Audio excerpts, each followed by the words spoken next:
Hello, everyone. Yes. Welcome to another exciting episode of the Vagabonds D&D, hosted by Baggage Claim D&D, which I meant to say at the beginning, but I messed up. So, off to a great start so far. Thank you, everyone, for joining us. We're very excited to play this next game, have this next session, and spend time with our characters, and we're excited that you're here as well.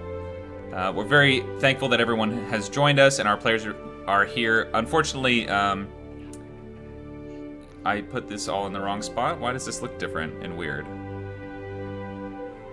I just have an open spot. That's right. Okay. So I have an open spot where, sorry, I have to move people around. I have to move Sky. No. Who is in this spot? Sorry. We'll take care of that in just a sec. But, before we continue, we will not have a session next week, so I have to work. So, unfortunately, there will be no D&D next week. So sad for all of you who don't get to be here for it. It's very sad. But to make up for that, we're doing an 8-hour session tonight, right? Totally, yeah. I heard Anira's going around and interrogating everybody. Yeah, that's what I think is going to happen. No, we gotta be up in 12 hours. Yes. Long rest in this economy. To drive heavy machinery, so... Come here, stink boy. Come on, ugly. You show up on camera? You do! So cute. Hey. Special guest. What an ugly dog. He's so ugly. You're stinky. Alright, well, without further ado,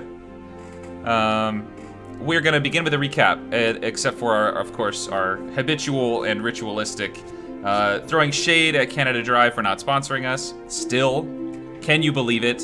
I can't. Okay. I had to buy this with my own money. Yeah. What is that? I know. It's insane. Okay. So, here we go. Last we left off, the party had narrowly escaped the chaos that had engulfed the city through the dark and chilly tunnels beneath Renovash, saying goodbye to their sometimes friend Balthazar, and choosing to pursue adventure once more, and once more place themselves in danger. Exiting from the tunnels after a few days of lightless travel, you found yourselves tumbling down a short hill into a beautiful and warm grassy meadow. You stopped for a while to catch your breath and embrace the sunlight and nature that you'd been denied for so long in the cavernous fighting city you'd just left behind.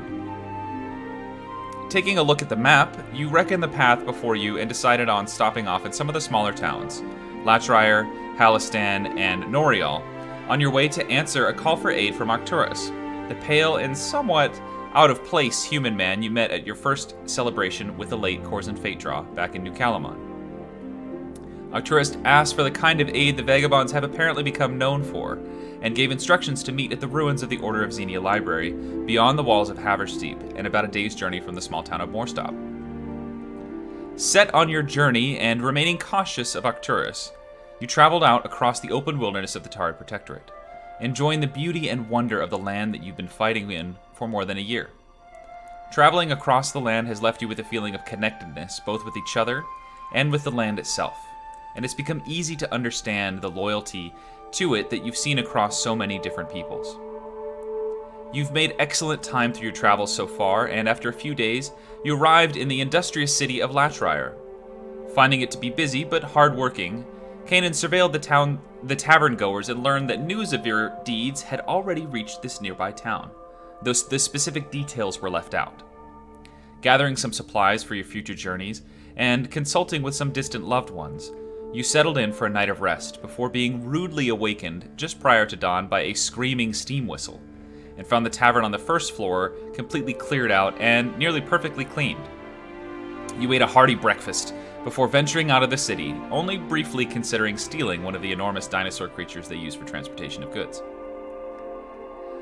Once more in the stunning wilderness, you ventured out across the heat-soaked desert, tufts of sagebrush and cheatgrass cropping up in the dry and rocky soil, belying the immense amount of life still present and just out of sight. You trekked for a few days, your supplies of water running lower than you'd like, but still making good time. Eventually, the ground changed from dry, rocky, and unworked into vast expanses of crops. Corn, wheat, barley, and other consumer crops stretched out into the horizon, and you saw a quaint little village appear in the midst. Terracotta rooftops covered the short buildings, and you found the people to be sweet, welcoming, and family-centered. Old and young alike worked together, and everyone you spoke with put a heavy emphasis on the importance of children and family. To this end, you happened to arrive during a special time of year when the children put on a performance for the entire town, and you witnessed the story of Dagath the Terrible. The play revealed a great deal about the legends of this town, and you learned how the Calamon Timberland got its name. Francisco, the innkeeper, also asked you to look into their rat problem, but insisted that someone was coming to help from the nearby Two-Mage Turn. Undaunted, you agreed to look into it for the evening and until you left the next day, and what you found haunted you. Enormous rats, as big as a medium-sized dog, kept popping up in different places around town, and at each place you found rotted, decaying soil and a human child's bone. The rats were disgusting and grotesque monstrosities with bulbous sacks filled with fluid and necrotized flesh sloughing off. After some manual labor, Zarius remembered that he could detect magic and cast the spell, discovering the hint of necromancy. After a brief discussion with Betsy the pig the next day, you also learned that she had seen someone planting those bones, a hooded man who smelled like beer with a hollow stick. You destroyed several of these sites before informing Francisco that you had to leave town. He reassured you that the person from Two-Mage would be coming to help soon and could finish the job, and lamented the high cost, a permanent trade agreement with this individual for a percentage of the total produce of the town. Still, you all consented to continue your journey and set off towards Noriel. Once again in the wilderness, you enjoyed the time with one another and found the travel to be refreshing rather than draining. For a while, you left behind all the stress of the fighting rings, the sorrow of the loss of friends and family, and simply enjoyed one another's company, growing closer. You trekked onward and eventually found yourselves entering a rocky canyon. You pushed forward, the wind whipping through, bringing the scent of rotting meat, and you discovered the remnants of destroyed wagons, crushed horses, and piles of collapsed stones. Pushing through the narrowest point of the canyon, you were assaulted by a huge 30-foot-tall gigantic humanoid figure and his large bear companion. In broken common, he asked why you invaded his home, while petrifying Anira and attacking the rest of you, identifying Kane's dagger as a tool of one of his enemies. Convincing him to stand down, the giant removed and restored Anira from stone to flesh. And that is where we left off. Allow me a moment here to change the music. Okay. The combat music, right? No. Da, da, Combat's da, over. da, da, da, da. But I'll put you back on there if you want to see the map. Yes.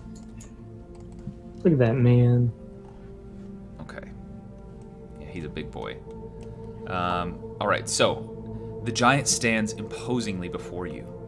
A hint of sadness and fear across his black eyes and gray-skinned face, and he turns to his enormous bear companion, gently petting the fur, and you watch as his hand passes over some of the wounds still left over from Kanan's healing, and they begin to close up. After a moment, the bear grunts happily and pushes into the giant's leg, rubbing the side of its face against his knee. The giant sets the massive metal rod he was using as a weapon against the cliffside and holds his hands open before you, before speaking, his loud voice reverberating through your chests. I am sorry. You tiny ones are violent. You attack me, my cub. Drive me from home in the mountains.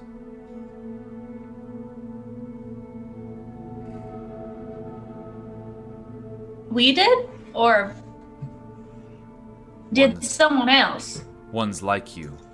Small, angry people.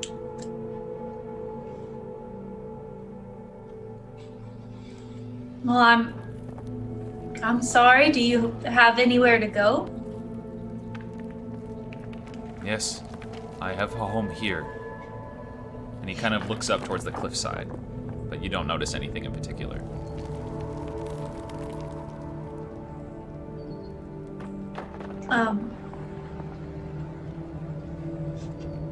Well,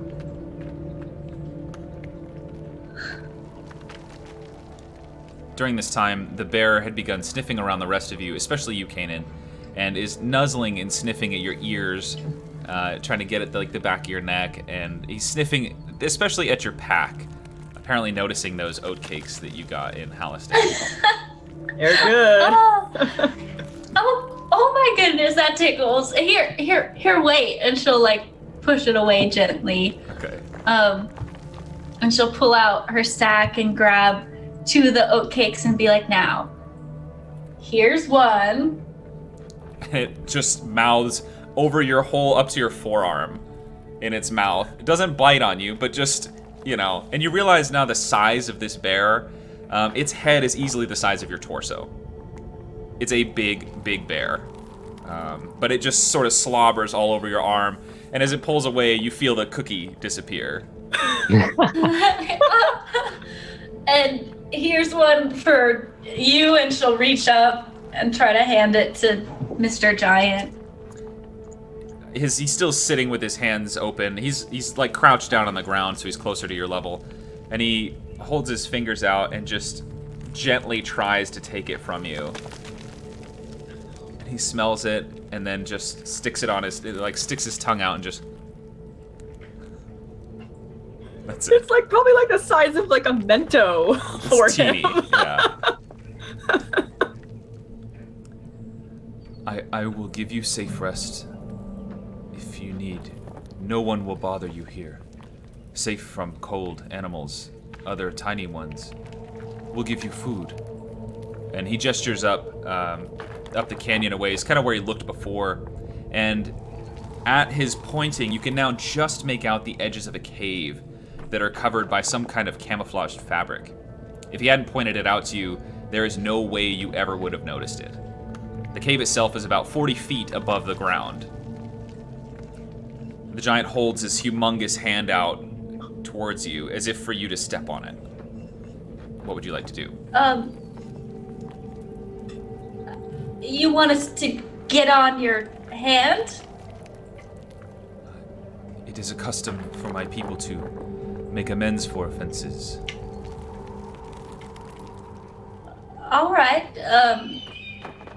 And I'll just slowly get on his hand. Okay. Yeah, you fit easily. You could stand on one of his fingers. It's a big guy. You couldn't, his fingers aren't 6 feet long. I mean, it's, But yeah, you could all fit on one hand. Well, that's very kind of you. And she'll get on the hand too. Okay. Bars will as well. Okay. And Zarius does too, even though he's quiet. He stands up to his full height really quickly, and it kind of is jarring a little bit, but he stands up to his full 30-foot height, and he reaches forward, leans over towards the cave, and pulls back this what you now see is it's like a fabric that has these large boulders woven into it to make it look like just part of the cliffside. And you're starting to realize the magnitude of everything this person does is just big. But he pulls it back. The stones woven into the fabric, easily weighing a ton each. And he just whips it back, sets you all inside the cave, and the cave entrance is about 40 feet tall. And sets you in there, and then climbs in himself, very deftly, very kind of athletically, avoiding squishing any of you. But you see that the inside of this area is it's dark because the fabric that is used blocks out the light pretty well. But it's very roomy and spacious. He's got a small area for what would be a campfire. It's not meant for his size, obviously. It's definitely meant as if someone else was living here and he just happened on the cave at some point. But and he's a stone giant. You feel too as you step in his hand's cold, so he probably doesn't need the heat or the warmth from it. But you all kind of look about the space and see it's a large, huge, big, round cave, and it extends out further downward into the canyon. So presumably it stretches out of sight. So, you don't know how far it goes down.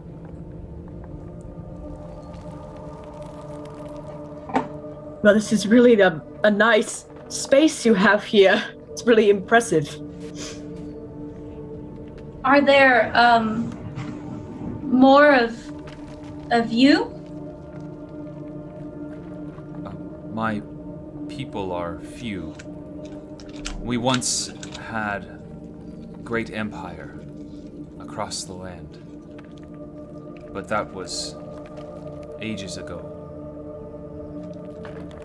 As you're talking with him, you kind of get the sense that his comment isn't great. He seems to be spending some time struggling to find words and thinking about, like, oh, how do I say this? I'm just not that good at doing that, so. Let me. It's too eloquent, you know. We get it. I'm just too articulate. What can I say? Ugh. Struggles. My character sheet's not loading, but Kanan's gonna say in Elvish, because I know that's the only other language she has. Just say, do you know Elvish? Is that a better language for you? He kind of cocks his head at you and speaks to you just this giant. I'll go back to common and be like, sorry, I didn't know if you knew any other languages. Only the language of my people. Do your people have a name? Not in your language. Your people call us giants.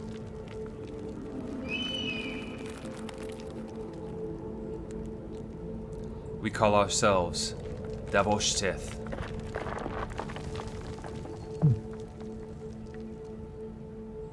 It's a nice name. I am a farseer of the Davoshteth.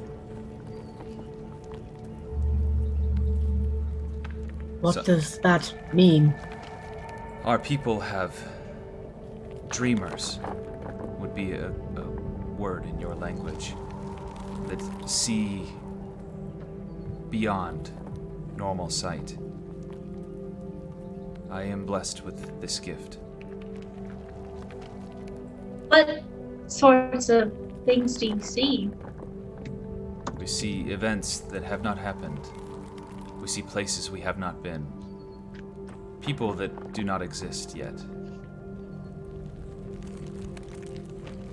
And sometimes... What do you do with this information?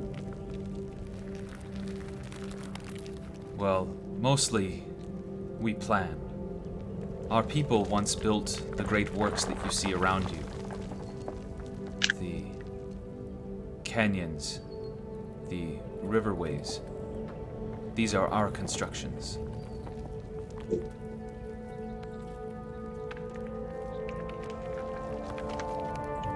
With our sight, we plan out the future for you tiny ones, for the other creatures, the animals. We, like a garden, make life.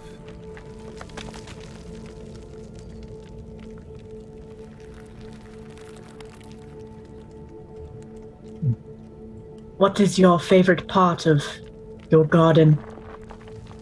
The stone. And he gestures back behind him, and you now see... Because all you have dark vision, yeah. So, and you all see... Yeah, we do! Yeah, where is it? Sorry, I have a description for this. Yeah. You see, this incredible mural of carved stonework, more exquisite than anything that you've ever seen before. The mural shows a large crowd of people gathered with arms raised around a central stone that appears to be floating. Each of the people in the crowd has immense details carved into them, and you can even see individual hairs on their heads and faces, the pores of their skin, and you can and the different shaped patterns in the irises of their eyes. The level of detail makes you feel as if they could simply step out from the stonework and continue living and breathing. They are exactly to scale of regular, real people. Further in to the cave, the mural stretches down and out of sight, and you imagine that it reaches the length of the cave. He says, Noriel is very close to here, too close. They send 4 wagons to the big city between every full moon. Every 2 wagons to the big city, 1 wagon comes here. But sometimes they see me and fight. After, I bury them with stones to honor them, and I carve their memory.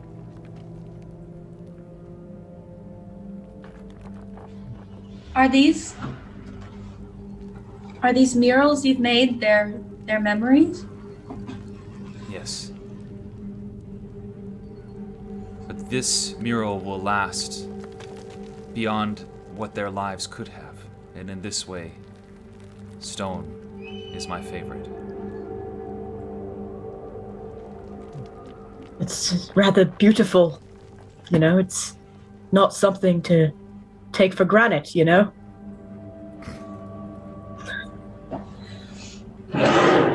If his grasp on language was better, he'd get the pun and appreciate it. That's just for y'all eloquent folks. How much psychic damage do I take from that? He says, "My name is Rikos. I hate to kill, Rikos. but this way they can live on as long as the stones do."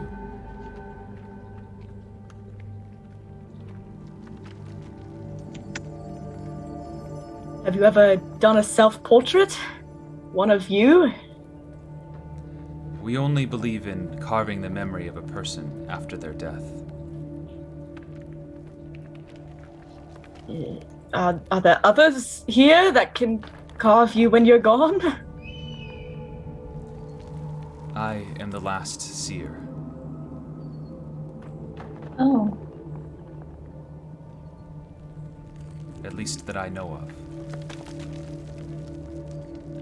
Do you know anything about the history of this land that you so kindly cultivated? I know everything about the history of this land.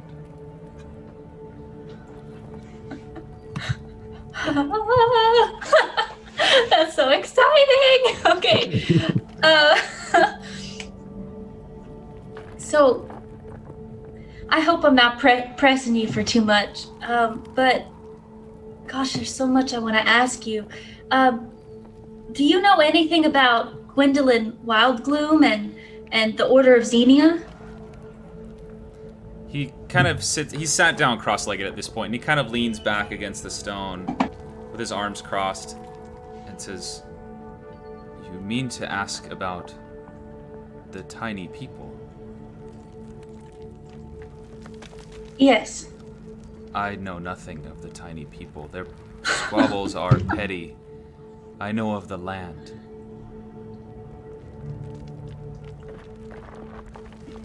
Oh. I thought maybe the land might hold some tales.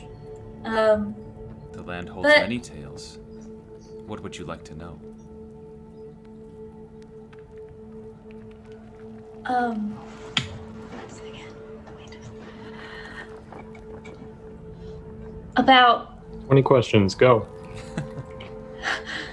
the Anthracene. I know they have something to do with the land, and maybe you might know something more about them than, say, the Order of Xenia. The Anthracene are guardians. They seek what you would call symbiosis with nature. They live it, they breathe it. They make it a part of themselves.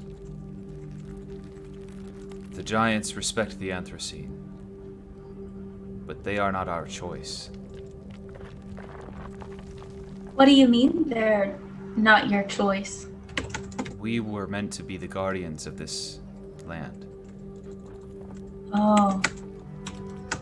The Anthracene arose out of necessity, not out of design.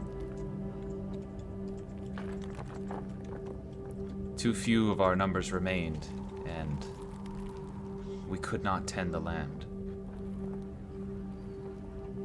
Is there anything we can do to help you and your people continue? kind of thinks for a moment, and you can see his eyes searching around the cave area. Even though they're black, there still is a pupil there. You can kind of see his eyes darting around, looking at all of you like, are you serious? It's a bit of an incredulous look. He says, Idiot. What? Where is your journey? What do you do?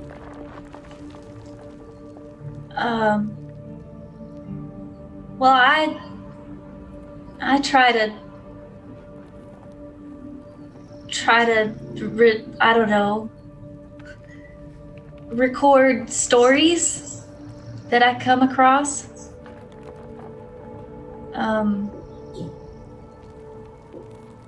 And we're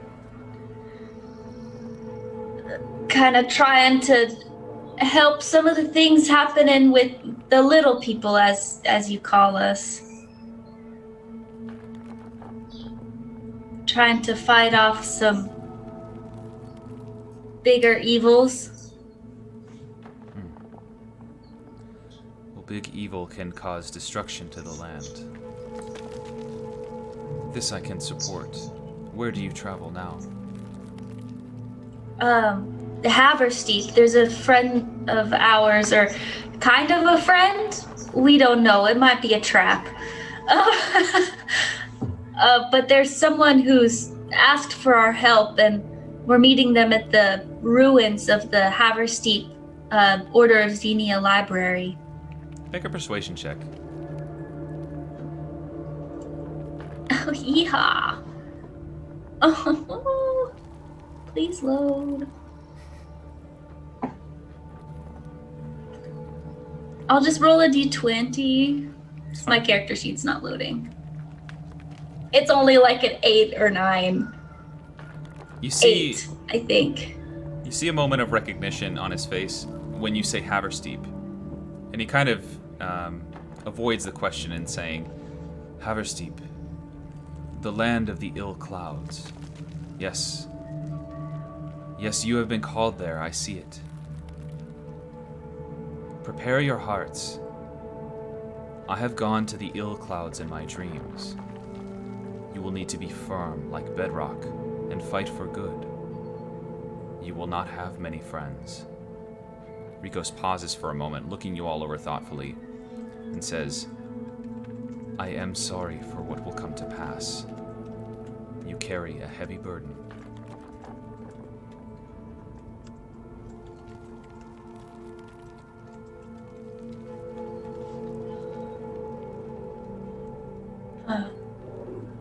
Thank you. So it's probably a trap.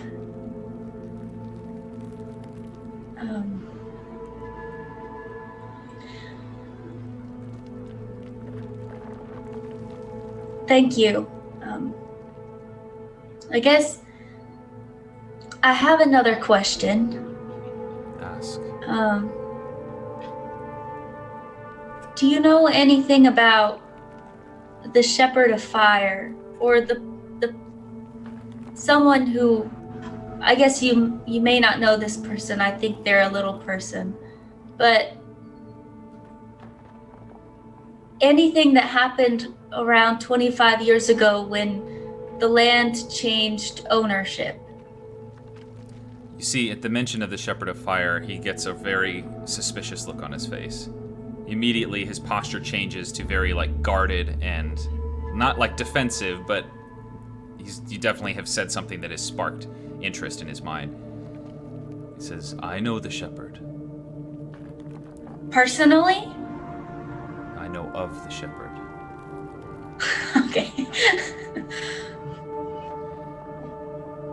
She raised an army of you small ones.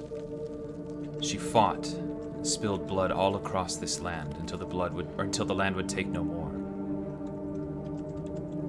She spilled blood beyond the bay, beyond the hollow slopes. She still spills blood today.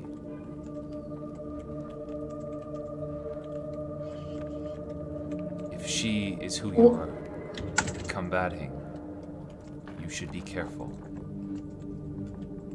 There There is great fire within her, as her name implies.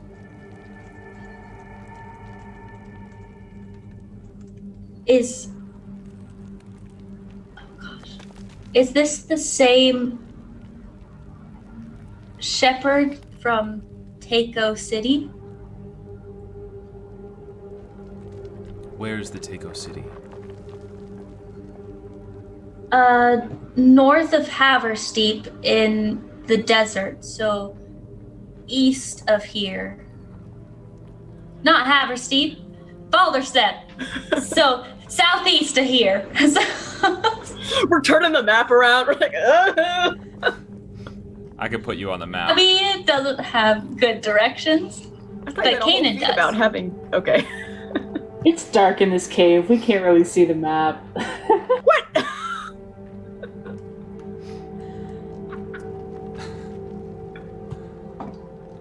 Am I right? Is it southeast? It's basically straight due south. Little bit southwest. Oh, He says, the old city, well, old for you. I remember them, yes. It is the same shepherd.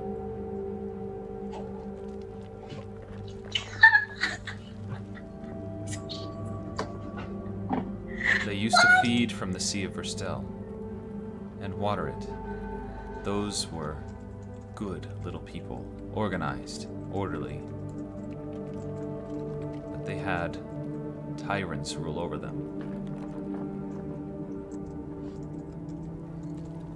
They bled into the land much.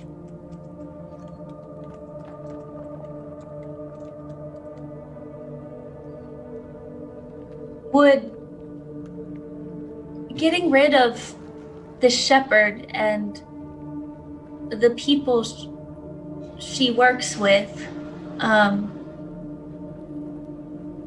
would that help with the bleeding into the land? I do not know.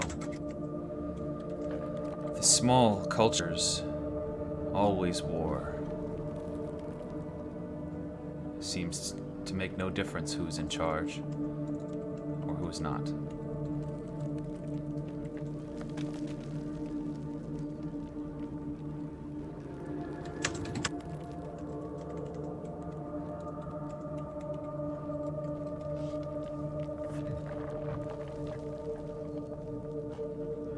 Well, Rikos, thank you. I don't think I have any more questions now. Very well. If you are going to the land of ill clouds, you will pass by Noriel. Noriel is dangerous. Rich people, powerful people. You should not go there. All right. And Kanan will look at Zarius and be like, I think we can make it through, make it back. Oh, yeah. She'll look at Boris instead.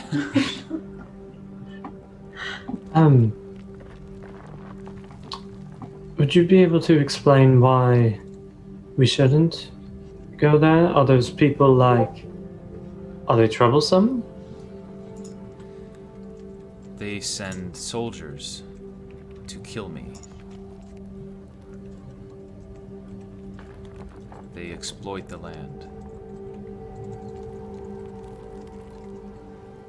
Maybe we could go there and put a stop to that. He kind of smiles, that like a parent smiling at their child.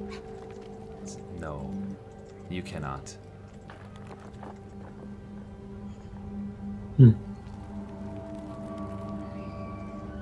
This is a many-headed snake.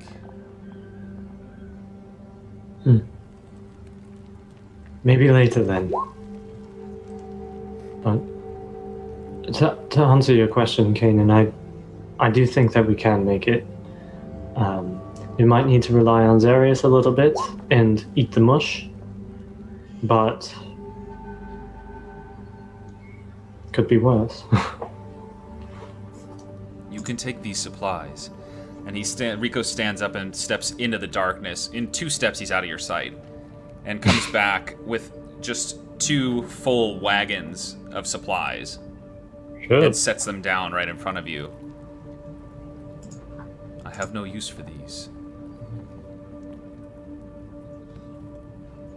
That's very kind of you. Oh, very generous. Yeah. Whoever's taking a look, 2 people can take a look. Go ahead and make investigation checks. If you're looking through it. If you're not looking through it, no worries. No big deal. I'll make one. Ooh. Anyone else?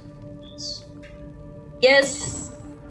I just trip into one of the wagons. That's a wagon. I'm gonna make a It is in fact a 20. wagon. There's stuff in there. 16. What's your intelligence modifier? 1, so 17. 17, okay. Between the 2 of you, you search through the wagons fairly quickly. The first one you realize immediately is just all clothing. It's not nice clothing, it's just utilitarian, regular trousers, shirts, the kinds of things that farmers would wear, and regular average people. It looks like it was just a shipment of supplies. The second one is mixed goods, so it's a lot that you find several barrels full of fruit and other kinds of food that have somehow stayed ripe and not rotted in the darkness of the cave. You find several barrels full of hearty breads, and you find a number of exotic spices. You find a whole barrel full of what was that? It's like a cask full of what was that? The stuff the oatcakes were made out of. I can't remember the name of it. Oatmeal? No. Like oats? No, the special seasoning or the stuff that made it wait. work. Oh, yeah. The one with the flowers. Yeah. Oh, You find a small cask full of those flowers. ooh, shit. Yeah, no, I didn't. We can make our own oatcakes and monopolize the As business. long as we make sure it had the right amount of flowers. Otherwise, we're just going to poison ourselves. Yeah, you find a bunch of barrels of wine and beer and all kinds of other drinks of that nature. So basically all the supplies you could ever want. And you're saying we can just take as much of this as we can, I guess? As much as you can carry, yes. That's certainly something. Thank you. Varus is gonna first grab the special spices and just put that into his sack. All right, bag of holding. Yeah. Special spices for now. Yeah, put special flower spices so I remember what it is. When you're I want to use The this. special spices. All right, I'll be right back. One second. Oh, man. And then I do have this bag that can fit a lot of this. It's just a matter of what we want to take, because obviously we can't take all of it. Right. So I think a couple of changes of clothes might be smart, so we can lay low. oh, Well, it's that's actually not a kind bad of idea. hard for 2 wood elves, a cat, a tiefling, and a dragon to lay low for a second. Who says I'm a wood elf? We've talked about this, Forrest. Well, Bars, you're good at hiding us, so maybe you could choose what clothes would be best. Oh, I can choose what clothes will be best. Maybe behind. get Do you want me something to do that? with And a then you... hood for myself and Harriet. Yeah, I can do that, and then you guys can go through all the important things Yeah, like food and stuff. The stuff You that got I the don't like to funky keep things. track of. We should probably look at, what Yeah. we need to stay alive. I like this. Considering I feel like I'll be carrying Over- a lot of this. So Varus is gonna go over to the clothes cart and start putting together undercover outfits for everyone. Okay. Sounds good. Nobody will recognize the staff. It's just a platypus. You know that scene? C-3PO is like, I bet you didn't recognize me with my red arm. That's us. Yeah. That definitely is. Bury the platypus. Well, I guess we should grab some of this alcohol, maybe for disinfecting, or I know you guys like it on the road. I was about to get worried there for a second, Kaden. I know we've been I don't through a want lot. it. Renovas changed you. Alcohol doesn't treat me well. No, I don't think that's first on my list. But I think a bottle or two won't hurt, especially if anything happens. Like, it would have been mighty helpful when I cut my finger off.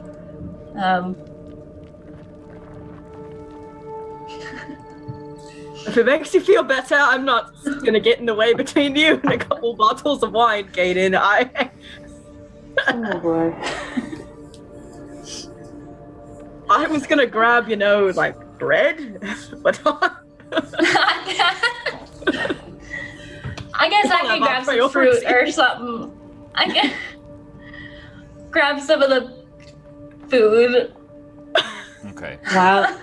While this is happening, can I talk to the giant boy? Absolutely, yeah. He's just sitting watching you all, kind of a smile on his face, like he's just amused, like watching ants run around, He's just like, what are they doing? Farm. He just put food in it. He just put sugar on an ant farm. He's just watching the chaos. I love this man. I would like to walk up to him and you mentioned Verstel, the Isle of Verstel. I guess this is a broad question. What do you know about? I made Especially, you made it. It was I who carved out the sea. I dug the trench for the river to follow. I left the island there. Did you place whatever was on that island there? When I made it, the island was a place for trees to grow to my size. I remember seeing that. Have you, I guess, seen it recently? I lived in that area, so I'm just more curious about the things bigger than me. I've seen in my dreams the island. It is different, shrouded in mystery and clouds. My vision cannot pierce it. Strange. Well, we're certainly not going back anytime soon, but I sense you will return. I will, eventually. But I don't know if they will follow me. But we can always... I will trust you. I can always...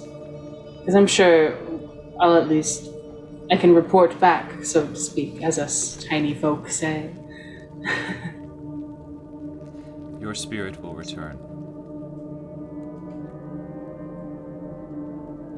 Okay. And he kind of reaches forward and just taps his finger gently on the top of your head. I have more questions, but they concern tiny folk that you say you do not know anything about, so I will go back over there and I will turn back to the group. Okay. Another existential crisis in the books.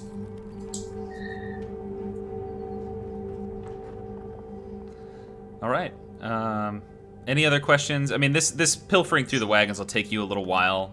It was late afternoon, early evening by the time you arrived in the cavern. So by this point, it's getting ready to go to sleep would be the time.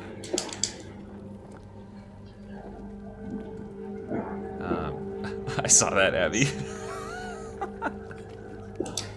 I always always inhale it. It gets me. Okay. So about this time, Rikos has set up. He's brought a bunch of the broken up pieces of wagon over for you to start a fire, and you can see clearly he has no idea how big the pieces should be for you all to use. Their whole like length of wagon planks, and he's just sort of stacked them up there, and he's like, "All right, yeah, that should be good for you, right?" And now he kind of resituates himself, leans back, stretches out, and uses this massive boulder as a prop for his head, and he settles in for a night of rest. You have the fire there if you would like. Kind of, I assume that you all had lit a fire at one point because it's pretty chilly. So It's a full-on firebolt, one of these trees. yeah. The fire. Okay. So the fire still crackles and burns. The embers are kind of dully glowing and reflecting a shaky light against the stone mural that stretches out into the darkness. Rikos closes his eyes, opens one, and looks at you all and says, "Rest easy now. Find your dreams." And settles in for a night of rest. Don't let your dreams just be dreams. Just do Yesterday, it. you said tomorrow. What are you waiting for? You're gonna wake up and work hard at it. Just do it. We're asleep. He's just like little people. In our dreams, he's just like crawling around, like whispering these affirmations. All right, so are you all setting a night watch? Naira is. Okay. Now we'll take 2 watches. It's like, I'm gonna stay up. At least for the first part of the night, just to make sure. Sure. The bear has kind of picked Kanan as well and wrapped around.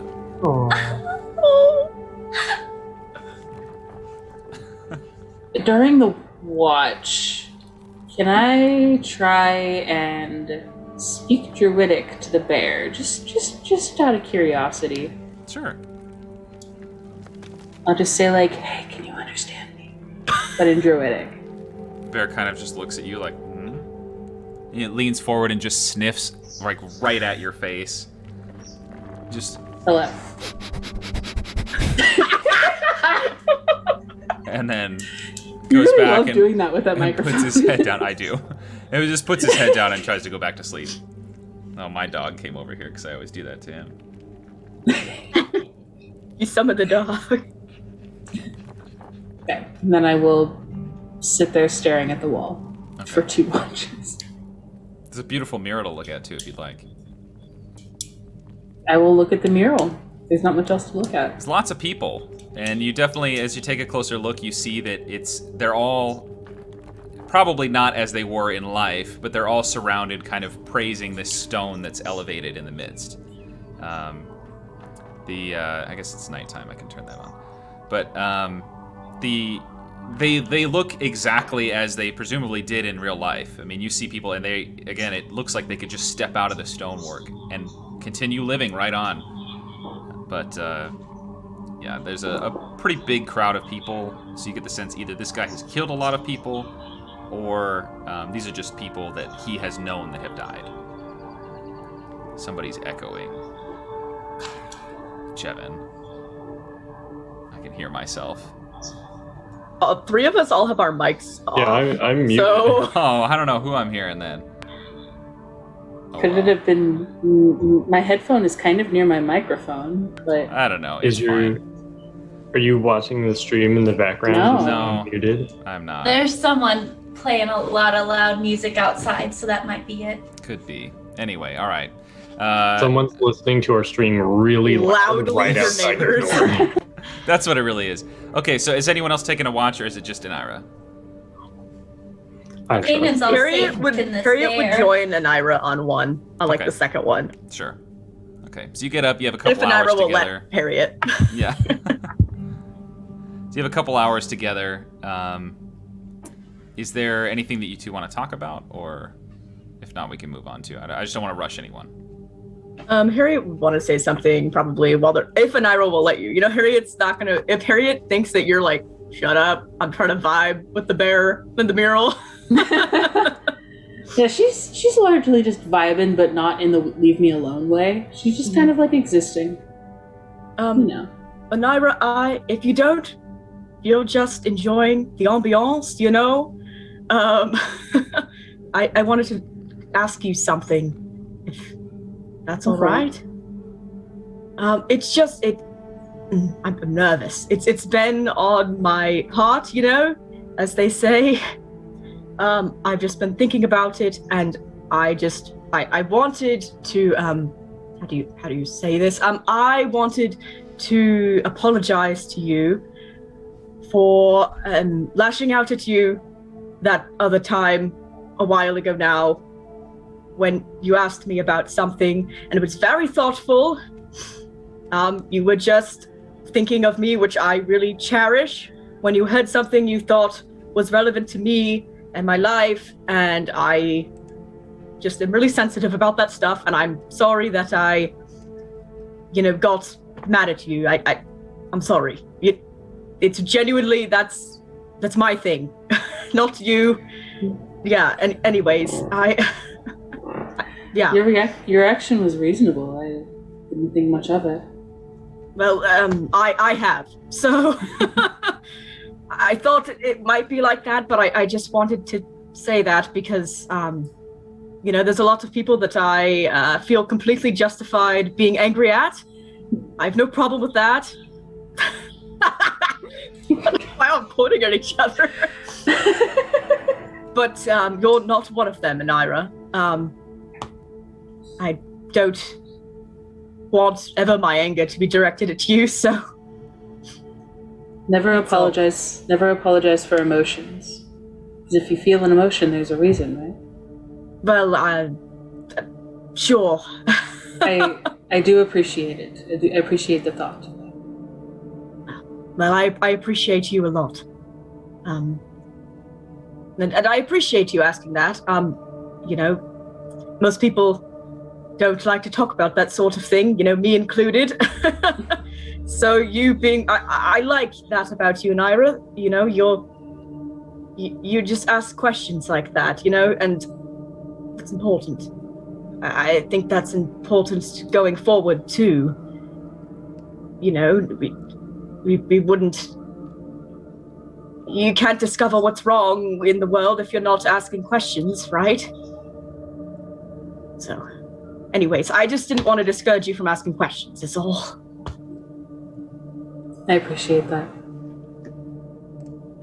But I think I'll just make some tea now if you want some. I'm probably good for now. Thank you, though. All right. And Harriet will make tea, and she'll just down the entire glass in one. Okay. Like you could tell she was just nervous. Naira's been pretty transfixed on the mural the entire conversation. Didn't really look at you much. It's fair. She'll join you in looking at it and not say anything. Okay. Well, whenever that portion ends and Harriet, you get to sleep, the cave with the fire going, it's a little chilly still. The stone giant doesn't seem to be bothered at all by it whatsoever, but the bear is a nice warmth to you, Kanan. And he stinks like a wild animal, but, But the rest of you are a little chilly in the night, but it's a peaceful night of rest. Harriet, as you sleep, secure in this cave, surrounded by your friends, with uncertainty awaiting you in the days and weeks ahead, you find yourself quickly drifting off into a deep and restful sleep. The night passes in a black nothing of sound rest until you feel cool, wet grass under your feet.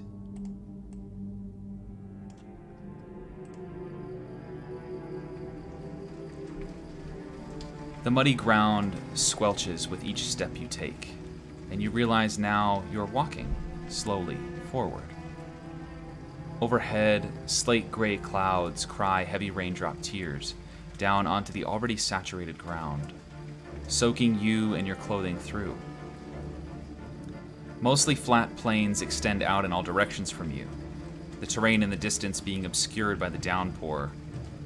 And directly in front of the clouds, directly in front of you, the clouds grow darker, blackening like charcoal, and you can even make out peals of thunder and lightning cracks lancing through the sky.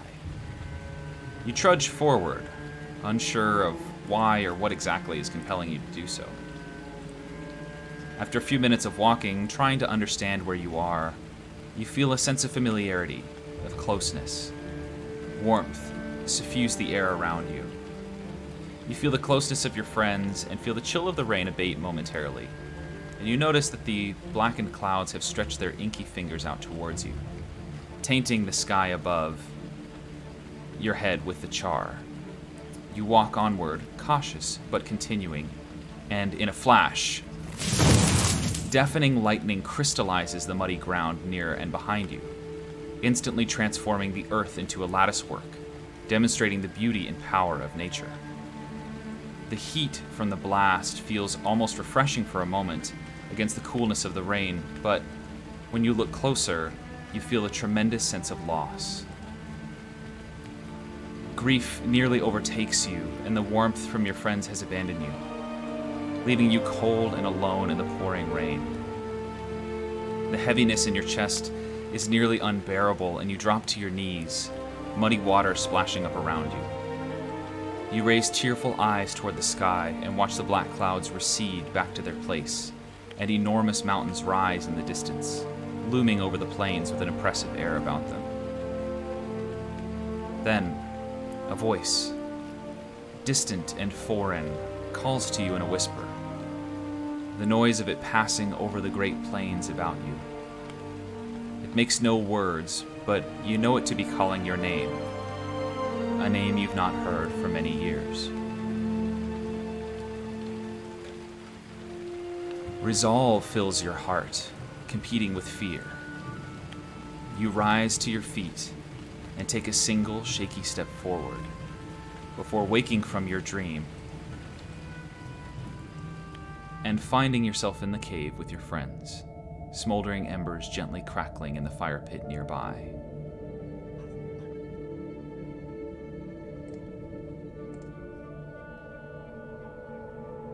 The rest of the night passes without issue. You all wake to find yourselves still alive, still together, still all in this cave. Xarius being suspiciously quiet, of course.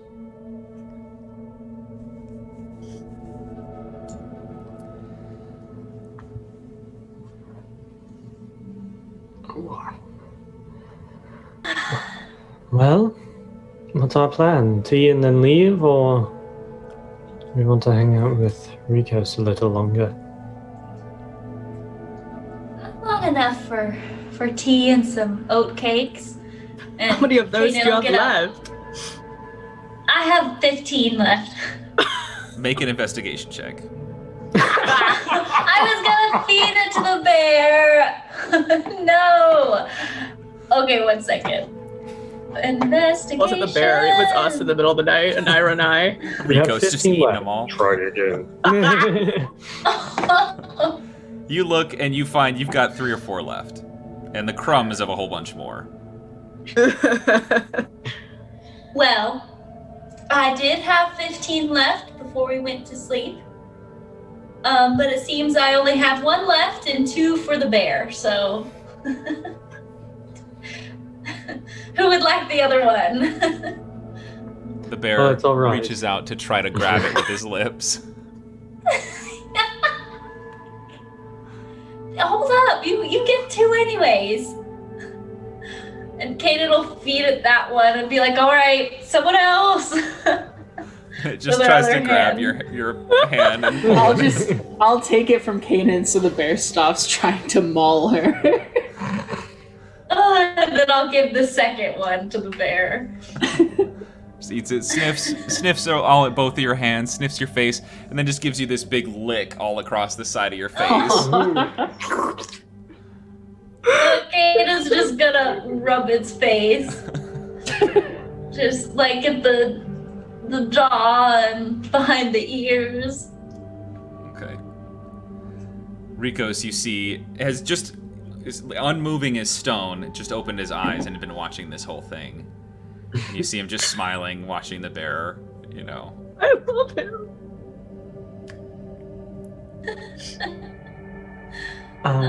Do you want tea, Ricos? What is tea? Well, I mean, don't. yes. I don't know if I have a cup that's big enough for you, but it's. He reaches over and grabs one of the barrels full of water and just pulls the top off and sets it down. This might take a little bit. It's hot I leaf can pack. water. I can pack while you do that, because packing's gonna take. Yeah, a while. it's basically hot water with spices and plants.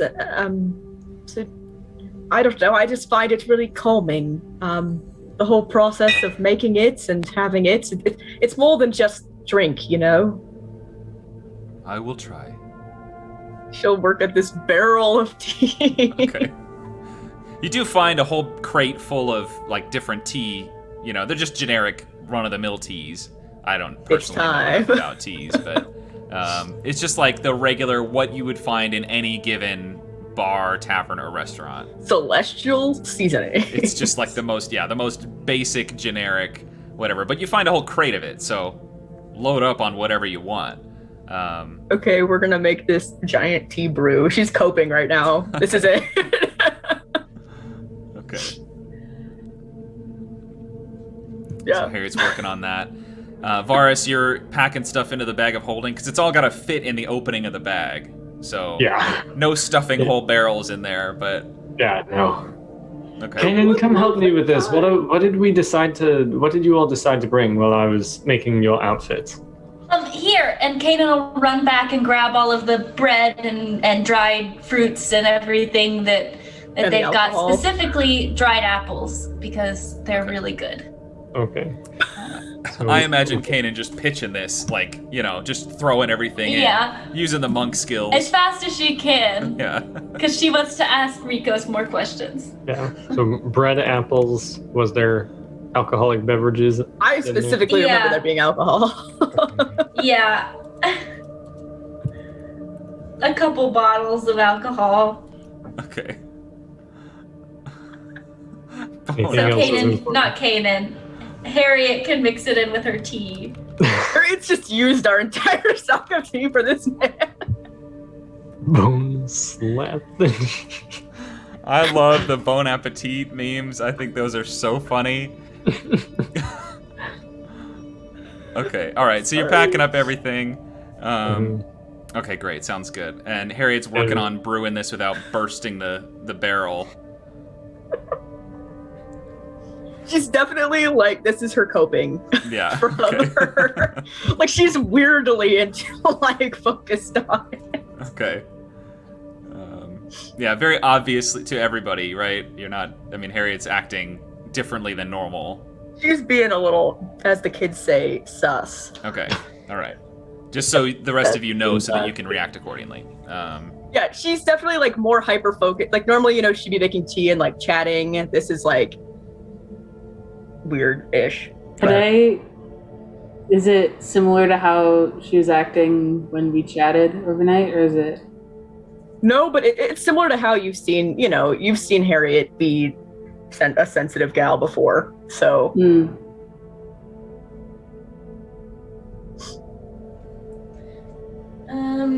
Kanan's gonna look suspiciously at Harriet, but before saying anything to Harriet's gonna be like, so Ricos, before you taste Harriet's wonderful tea, wish you could have some of her scones. But I was wondering if, I don't know, I could have an item of yours that isn't quite so heavy, that might fit in this box. And she'll pull out the box, and I had a phrase. I have a phrase. Whoa. It doesn't have to do with, oh shucks, I didn't write it down. She says the phrase. I'm starting to believe your phrase is the phrase. It was knowledge is power in Latin. Knowledge is power, specifically in Latin. No, that was the whole phrase. Is knowledge is power in That's the Latin. phrase. Yeah, like it's not power anywhere else. It's not. It's only power in Latin. Only in Latin. Oh, weakness it's in not German. Latin. I had it in something. In something. It's not Latin, That's okay. but something of the sort. I'll find it again and I'll actually write it down. Okay. No big deal. Yeah. It's only Caden's whole Big thing. Latin. Knowledge K.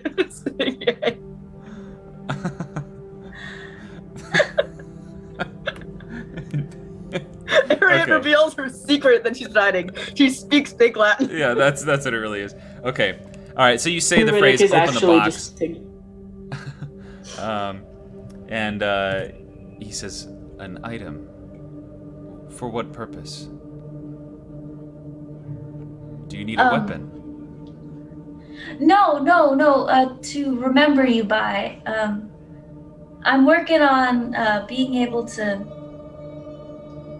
put people's essence, in a sense, into these books after they die.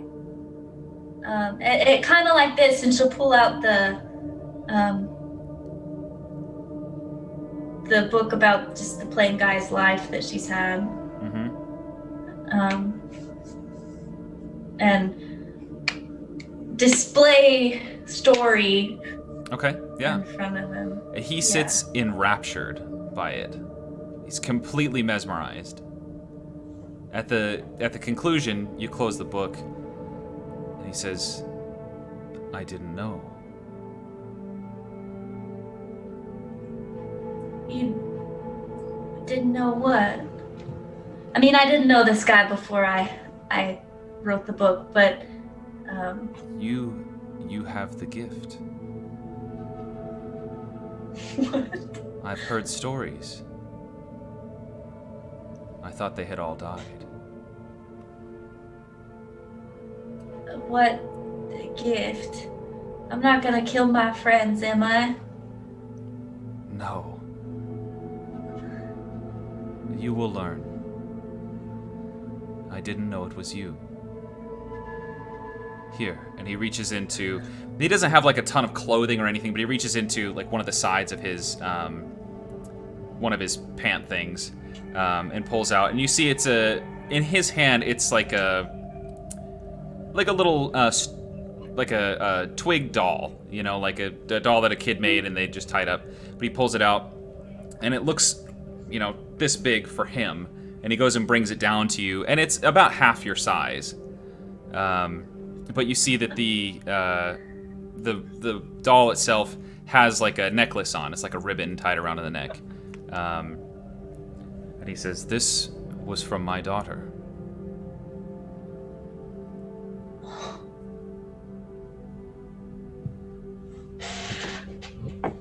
Wow. Will you remember her?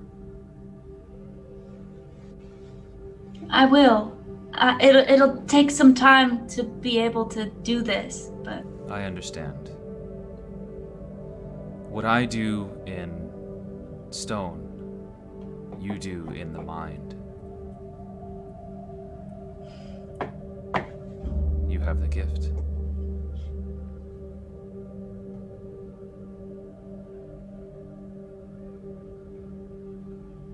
thank you.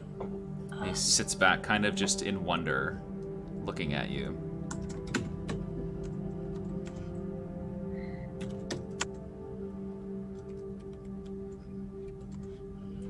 I am writing his stuff down in You're my. fine.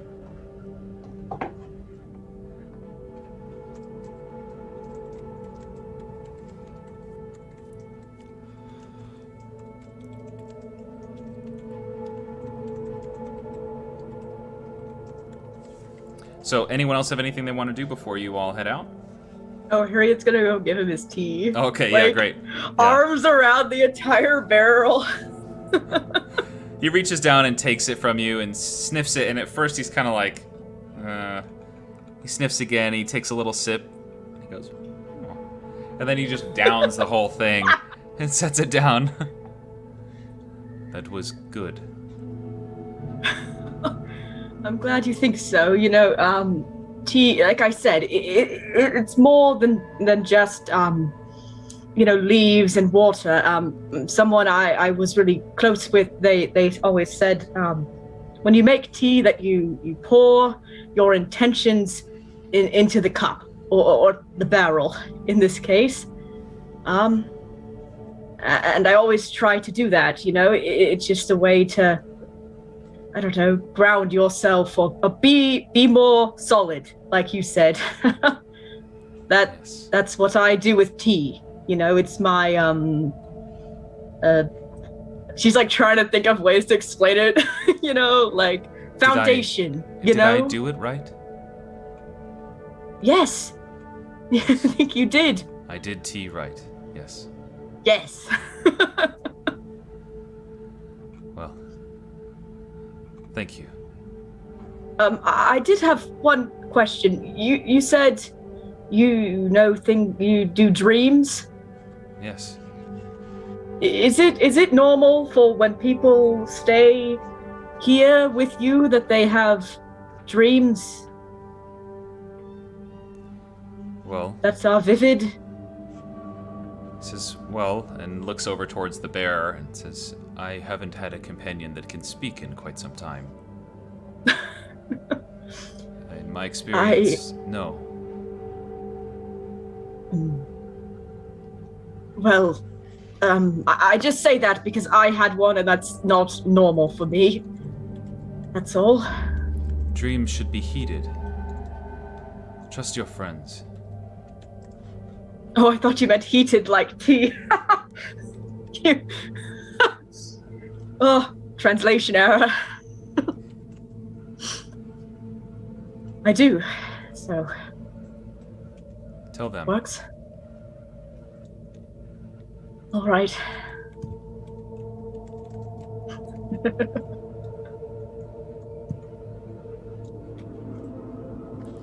And he kind of looks at all of you as you're packing up your stuff, getting ready to go. And you see just there's that hint of almost sadness that he had when he expressed that you had a heavy burden to bear. That you collectively had that. You know, when he said, I have gone to the ill clouds of my dreams. You will need to be firm like bedrock and fight for good. You will not have many friends. He has that same kind of look. He says once more, I am sorry for what will come to pass.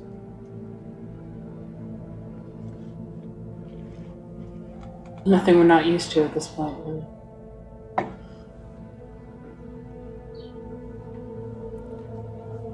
Nothing I'm not used to. Safe travels. Thank you again for everything. This was incredibly generous of you, especially given how we treated you yesterday when we first met you. All forgotten.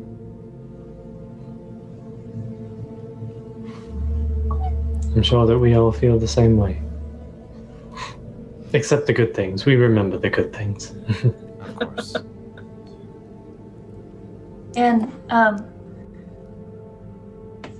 I hope that I can, or that, I don't know, I have the opportunity to share the book I make of your daughter with you. I too. Thank you for everything, Rikos. Venture safely.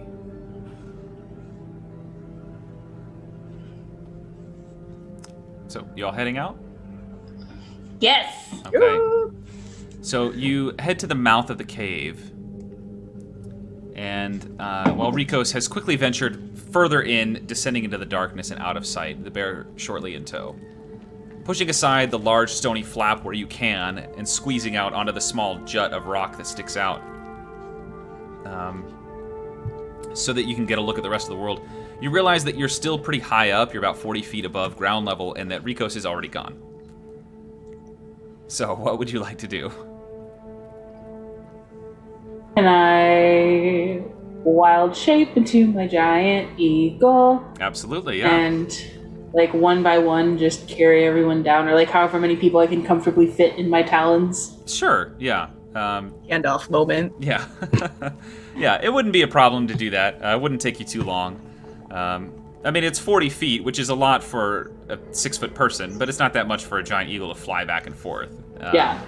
So yeah, easy enough to do. You pack everyone on in trips and make your way down. Are you resuming your normal shape, or are you riding the wild shape out as long as you can?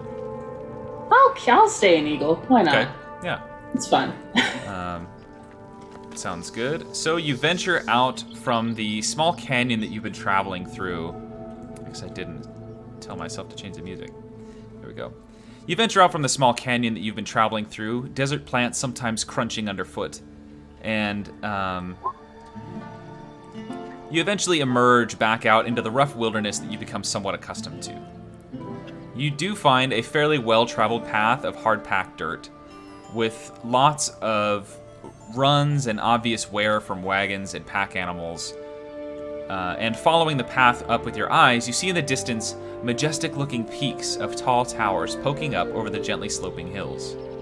From this distance, you can't exactly make out the materials they're made from or even their general architectural style, but you'd guess that they're about a half-day's travel from where you are now, and across much of the same terrain that you've already been traveling on. Alternatively, you see a vast expanse of wilderness off to the more northeast-north direction that would be a more direct route towards Haversteep if that's where you'd like to go. Across this way, you see no signs of civilization or clean pathways, but instead, large patches of sagebrush and the occasional bit of rock or a thin tree protruding from the earth. The sun beams down brightly in the cloudless sky, and you feel the heat already beginning to build for what will most likely be a scorching hot day. What would you all like to do? Well, I think we're obviously not heading through the Novaria. Is that the Noriel. town? Noriel? What's Novaria? That's from Mass Effect. Oh, There's a smudge on the map. Hold on, that might be from like one of my firebolts. I gotta get that off it. okay.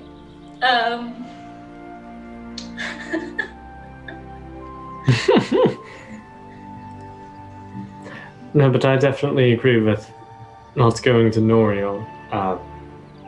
I think, I trust Rikos. Given everything that he said to us, given everything that he gave to us, the hospitality he showed, I think if he says not to go there, I think we shouldn't go there.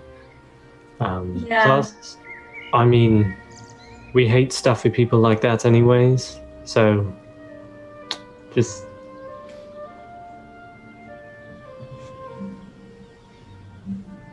No issue with Yeah, that. I think it'd be wise as well to avoid it. Maybe one day, though, do you think it is troublesome that they send out search parties to try and kill him? And I would want to see that stopped, so... But we have bigger fish to fry in the interim. Right, so long as they don't succeed in killing him. Oh, I doubt they will.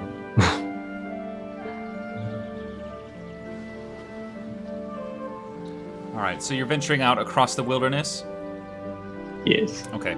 From where you are, I mean, unless you head in the complete opposite direction, like you hit due east, you're gonna just skirt the city, kind of go around it, keep about a half-mile distance, maybe quarter-mile distance between you and the city.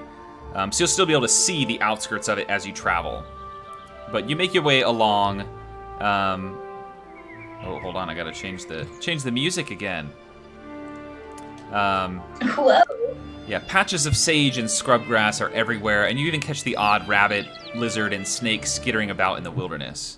You walk for an hour, another hour, eventually coming together, and you see the large white stone walls of Noriel kind of rising up in the distance, brilliantly reflecting the shining sunlight, and even causing you to squint if you want to look directly at it.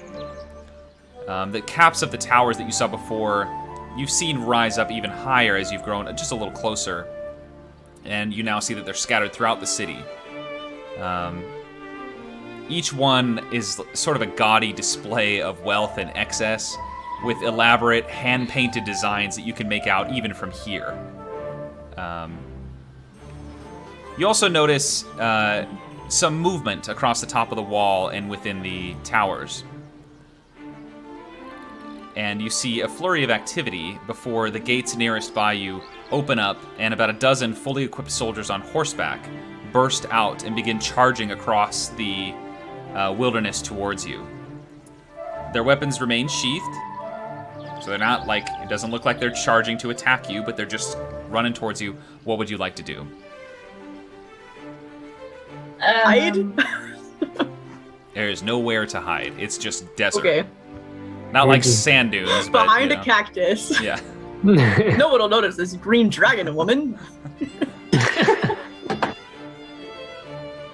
Can we just keep walking, How- like pretend like we didn't notice them, or Yeah. How long ago did we leave the giant? I'd say at this point, maybe 3-4 hours. Okay, so I'm still an eagle for like another hour. Okay. I think, because it's half my level, and I'm level... What level 10. am I? 10. And So I have 5 hours. So you got about another hour and a half. Okay. So I assume you're circling kind of high above, right? Yeah. Okay. I'm still circling, but they're just traveling with a giant eagle for some reason. weirder things have been said about us. yeah, pretty much. I think. Let me actually make sure I have... I think it's half your druid level. Yeah, okay, 5 hours. Yeah, I think we're just keep Okay. moving on. Yeah. I'll follow them in the air. Sounds great. You continue going forward, marching on at a pretty good pace. Definitely like trying not to make it too obvious that you're just ignoring them approaching. And they just continue at you undaunted. And they approach, but eventually like closing the distance between you, and they keep their distance. They're not, I mean, they're keeping a good maybe 200 feet between you and them. Oh, And they say, "Hold, travelers." Give a wave. hi. Hello. The closest one you see, he has like a plume sticking out of his helmet. Clearly the guy in charge pulls his helmet off, and you see it's a human guy. He's young, maybe early 30s, maybe late 20s, early 30s. And they all, again, have their weapons sheathed. They're not drawn. They're not like, don't look like they're trying to attack you or anything. And he says, "It looks like you're traversing the plains. I just need to warn you that Noriel is closed for visitors at this time. There's been an outbreak of pests." What kind of pests? The pests that are not your concern. Unless you know someone personally who lives in the city. No. I think I think we're just gonna continue on then. Very well. Ensure that you venture around the city. And you hear one of the soldiers in the back say, "Yeah, pests. You mean giant frickin' rats." And the captain immediately turns around and just shoots daggers with his eyes. Just, glares at him. Why did I forget that was a metaphor for a second? He just shoots daggers out of his eyes. I was like, whoa. These are real people just...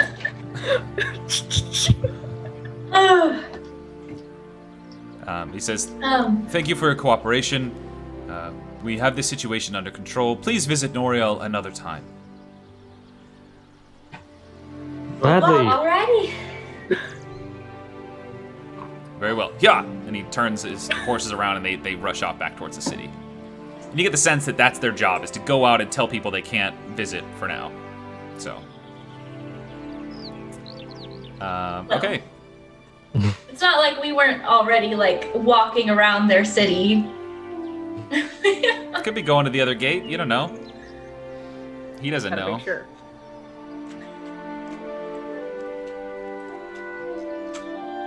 People We just. did get a nice lore though.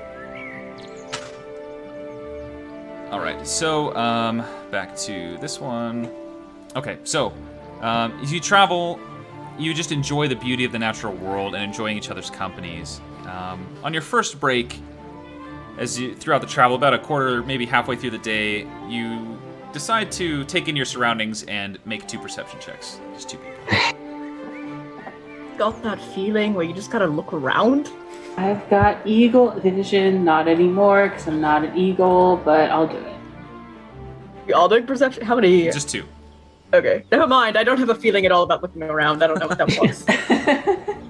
Oh, I can grab it too if you want. I have a feeling about being introspective instead. I have a feeling about closing my eyes. You're really thinking about your dream. This is true. Okay. Kanan, you notice first, and Ira too, with your previous eagle vision, you would have seen this in the distance. In the far, far distance, almost at the horizon line, an expansive, almost sheet of gray clouds stretching out of sight. You recognize this to likely be the area known as Haversteep. After your rest, you continue forward hour after hour, pressing on through the dry wilderness, and the cloud coverage continues to expand, growing wider and wider, and you soon see the gentle hills you've been walking over begin to roll downward and level out. The grass and tufts of brush that you've seen so far have begun to recede, and the ground has grown somewhat softer. Murders of crows flit about high in the sky, and you've even caught a glimpse of the odd vulture circling overhead, watching you for a moment before peeling off to search somewhere else. The clouds have now stretched out over just under half of the skyline to the northeast, and you can now make out the rainfall descending over the area, just seeing it, like that in the distance.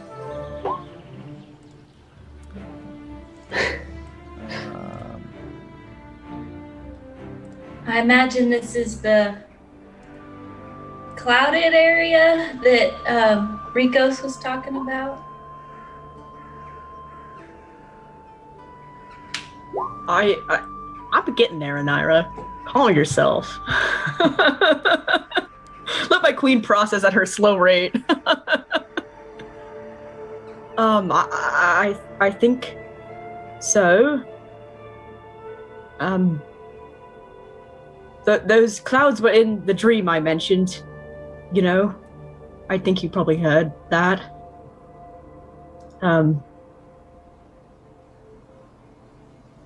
Kind of reminded me of Kanan. You talked about some of those dreams you've had before. Yeah, with Corzin? Similar, not Corzin, but similar things where you're all alone. I know that's not true. You're all right here. The weird part was, beyond that, I heard somebody calling my name, but it was my other name. I think I've mentioned it before. That I went by another name for a long time. I changed my name when I left. I only bug you about it endlessly. This is true. When I left my clan, I stopped using their name, and I stopped using that name. So, there's a very limited amount of people that would be calling me that. That's all. Well, you said it was a dream? I mean, I didn't leave in the middle of the night, did I? No. But Ricos, told you to take heed of your dream, in a sense. So, do you think you know who said it? Are they a danger to us?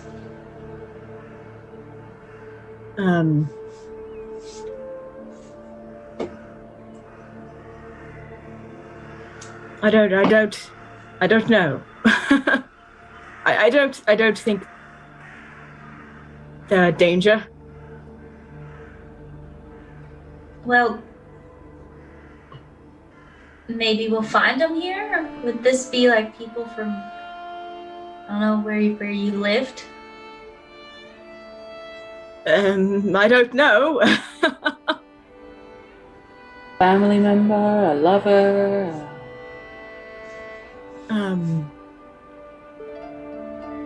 Well, not a lover. I don't think my family would have any business here. They definitely wouldn't be calling out for me anyway. They don't really care that much. What if you were talking to you there?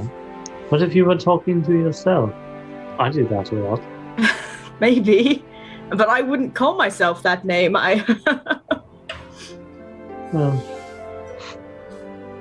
Well, maybe it's more symbolic. Maybe whatever you've run from, maybe it's just on your mind recently. Oh, probably. That's probably true. Might just be that. But, whatever it is, I've actually got you here, so that's what matters. You know? We're all together, aren't we?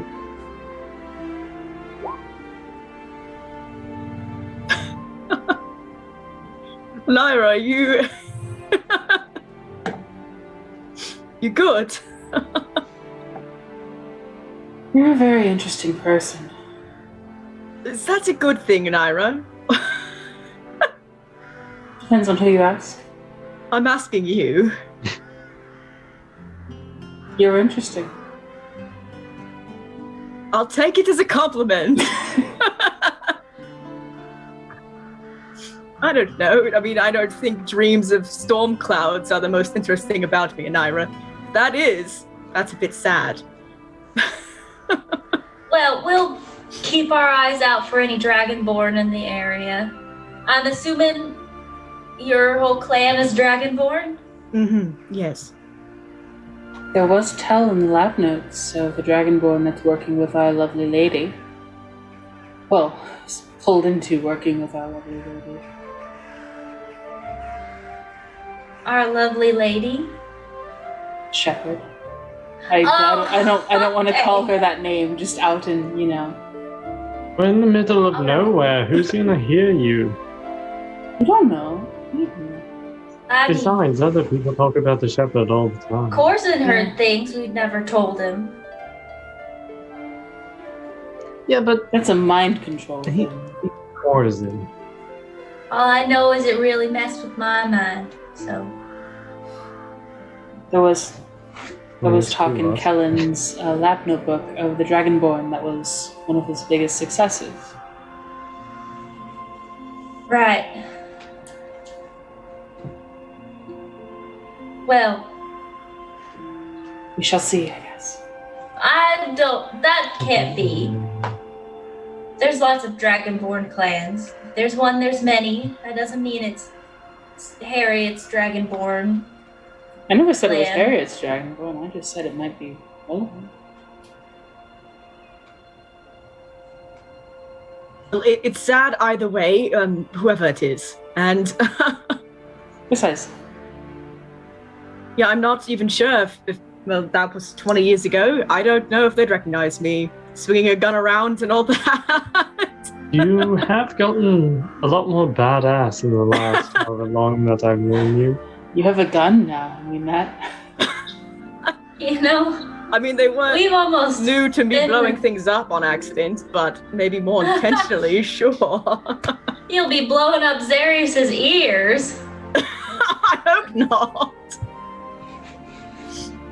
Is that why he's so quiet? He He's just can't trying hear not us? to hear us. Maybe I blew out all your ears and we just can't hear Zari. Well,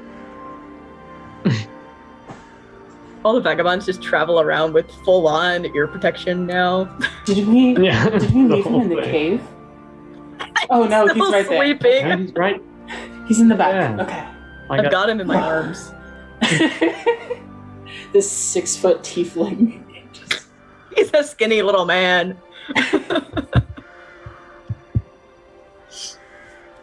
While we are talking, though, I was able to procure a bit more different, crummier outfits for you all while I was in Rikos' cave, and they're at the bottom of the bag right now, so I'll get them for you when we get there. But I think you all will like what's in there. What'd you get? What'd you get for us? You'll have to wait and see. It'll be like a fashion show. All right. What's a that? Secret fashion show. What do you mean, what's that? Don't tell me you've never When seen would a I have fashion seen a show. fashion show? Is that like I don't know, in your however many years of all life. 52 of them? My point. You've really never seen a fashion show. I cannot say beyond watching you exist. It's probably the closest thing I've got. Well, I'll put on a show for you maybe tonight, or... Does anyone know how much farther we have until we get there? Can I make a survival check to see how far we are? Sure. Bloop. 13. It's a little tough to say, but you guess you have at least one more day of traveling. Well, a day or so of traveling. Tonight, then. Tonight we'll have our shitty fashion show, because the clothes are shitty. Yeah, and we'll. Most of it is, like, dirty. I'll try to clean it as best as I can, but, you know, there's only so much that magic can do to stains. Well, But hopefully that'll just help you all fit in. But yes, we'll do a fashion show tonight. It'll be wonderful. It'll be a spectacle. I'm ready. All right. I don't know what to be ready for, but Oh, you better get yourself prepared. It's going to be a lot. I'll fortify myself. John Whatever. like bedrock, as Rikos would say. For the Like fashion show, specifically. stone. All right. Well, it is, you guys have traveled throughout most of the day, so it is nearing that time where you'd want to try to find a place to make camp. Fortunately, again, there's really not much out here. It's just a lot of tufts of sagebrush, some small spindly trees, those kinds of things. And as the ground has gotten more soft, there really hasn't been a substantial amount of like big vegetation that's grown up, so you pretty much just got to pick a spot and deal with it. Would you all like to settle in for the night? Or are you going to travel through the night? I settle don't in. think we're Russian. Okay. You settle in and find a good spot. It's a little bit off of the, out of the way. You find a few bushes that you could sort of camp out nearby that wouldn't be quite so obvious that, hey, there's, 5 people here. It's easy enough to find. And you all have the evening. Are you starting a fire? Or are you all just hanging out, dark visioning it? Is it? We're like in a desert, right? So like it's gonna get cold. Yeah, it'll be cold. Yeah. Okay. So we should probably have a fire then. All right. You never start a fire. You find I the scraps can, of wood that you could find out and around, and you bring them back. You've got enough for a few hours of fire. Started the fire. I can grab a first watch and make sure the fire stays lit for a bit. Sure. I can do the last 2 then. I'll do something. Someone poke me and wake me up, and I'll do it. I'll do something. Yeah. I'll wake you up for second watch, Harriet. Darius, just sleep over there. Darius is discovering Apolloduc's sleeping abilities at the moment. Yeah. Okay. Well, you guys want to have a fashion show tonight? I fortified myself. I suppose it's now time. All right. At that notion, Varus will silent image just like a stage in the middle of the desert, like a stage, Yeah. and progressively go through each person, and they can show off their peasant clothes, I guess is a good way of putting it. At our peasant cosplays. I want Harriet and Kanan to have hoods, Okay. just because they're a little bit more I don't know, exotic maybe is probably a terrible word to use, but that's the word I'm going to use. Yeah. You're right. Yeah. I'm a full-out tabby cat. I do be a dragon. Yeah. I foresee Kanan in like something that covers all of her, so then you can't see any of her fur except like maybe a little bit peeking out at like the neck area. Okay. And then just something like dirty and shitty for both an Iron's areas. Okay. Peasanty, yeah, that sort of jazz. I could go into more detail, but I don't. The stuff that you found is generally like tans and like light browns in tone. So, yeah. But yeah, it fits the bill of exactly what you're describing. It's very basic, simple clothing. It's not very elaborate. But yeah, you get everybody situated. Some of the clothes don't fit quite as well as you'd hope, but they're manageable. My back scales just tore through one of the shirts. Yeah. I had to go through another one. Yeah. And we straight up like go through a whole fashion show of ours. We'll call each person to behind the like curtain area and be like, okay, put this on, and then they do the walk, and then they come back, and then the next person. Yeah. Nice. Okay, cool. Yeah. And that takes you up until it's time for you all to hit the hay, head to sleep. And right there, we're going to take a break.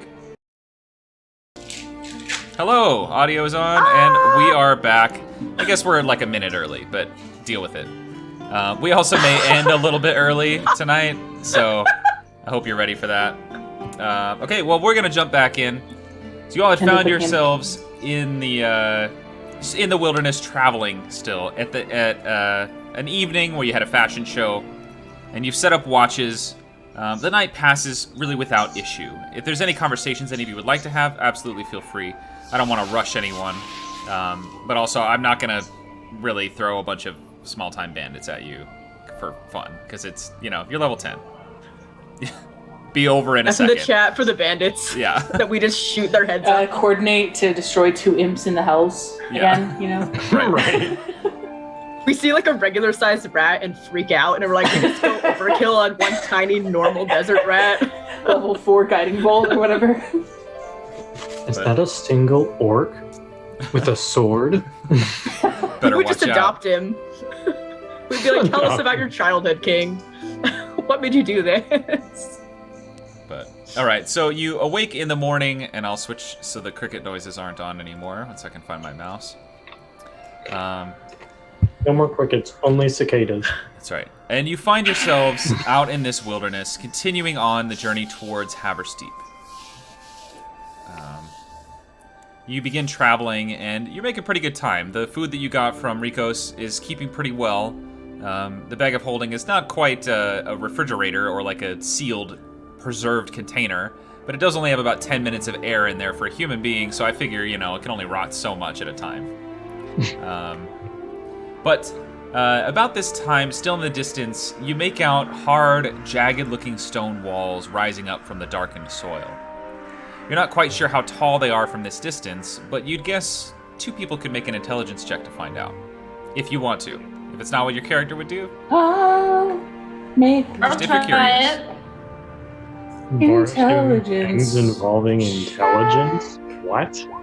okay, Ooh. 13 and 19. You're not really quite sure. You don't have a really firm grasp on about how tall they are. You know they're at least between like 50 and 75 feet tall. These are big walls. The walls wrap around, reaching out into the distance and out of sight, almost perfectly mirroring the slate gray cloud coverage overhead. Scattered about the wall every so often, you see watchtowers built up that appear along the entire length of the wall. From your elevated position, again, the hills are kind of slowly rolling downward as you get closer. From your elevated position, you can see that the wall is easily twice as thick as it is tall, and the top of the wall could handle 2 or 3 wagons rolling side by side with lots of room to spare.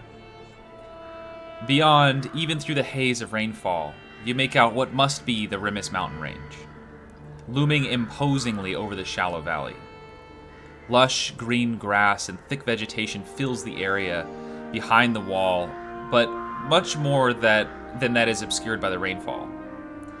To the west, you see the walls stretch out and out of sight. eventually crossing over the substantially more narrow Verstill River and extending beyond your sight into the Calamon timberland. Closer to you all, you see two well-paved and maintained roads meeting about a mile off, and another, older and worn-down road stretches off to the west. Where these roads meet, you see a small shelter, which is really a little more than like a simple lean-to, designed to give weary travelers a break from the weather, and the two roads join and lead toward the Haversteep gates, another few miles away. So that's all on the map here. That lighter color road is that worn-out older road that's not maintained anymore. So you have this terrain set up in front of you. What would you all like to do?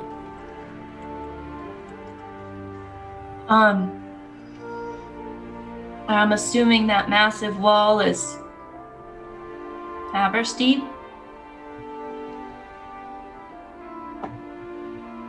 Everybody, Oh, so whoever's listening. I'm listening. I mean, it's probably that big wall around Haversteep. But yeah. Imagine making something like that. Well, for someone like Rikos, I don't think it would be that much of a problem. Man-made rivers. Right. But, But for people, yeah. I mean, what are they trying to keep out? Or What are they not Keep trying in. to keep out? I was gonna say, lots of times walls like that are to keep in. Man named the heretic in charge. I imagine it's probably not great. The Right. is. and to think that, I don't know, Wayland went here. He's probably fine, right? That was such an in-character. He was probably fine. I love it. That's so funny to me. It was exactly what vibing. Boris would say. He's probably fine. But that is so funny. Do you think we'll be able to get in? Ugh. I mean, I assume Um, there's just a gate and we just go But in. there's gonna be people watching. I mean, Should we get into those clothes? Yeah. they'll be in them. I mean, if we're gonna get there today, then yeah. I mean, I'm okay sleeping in them.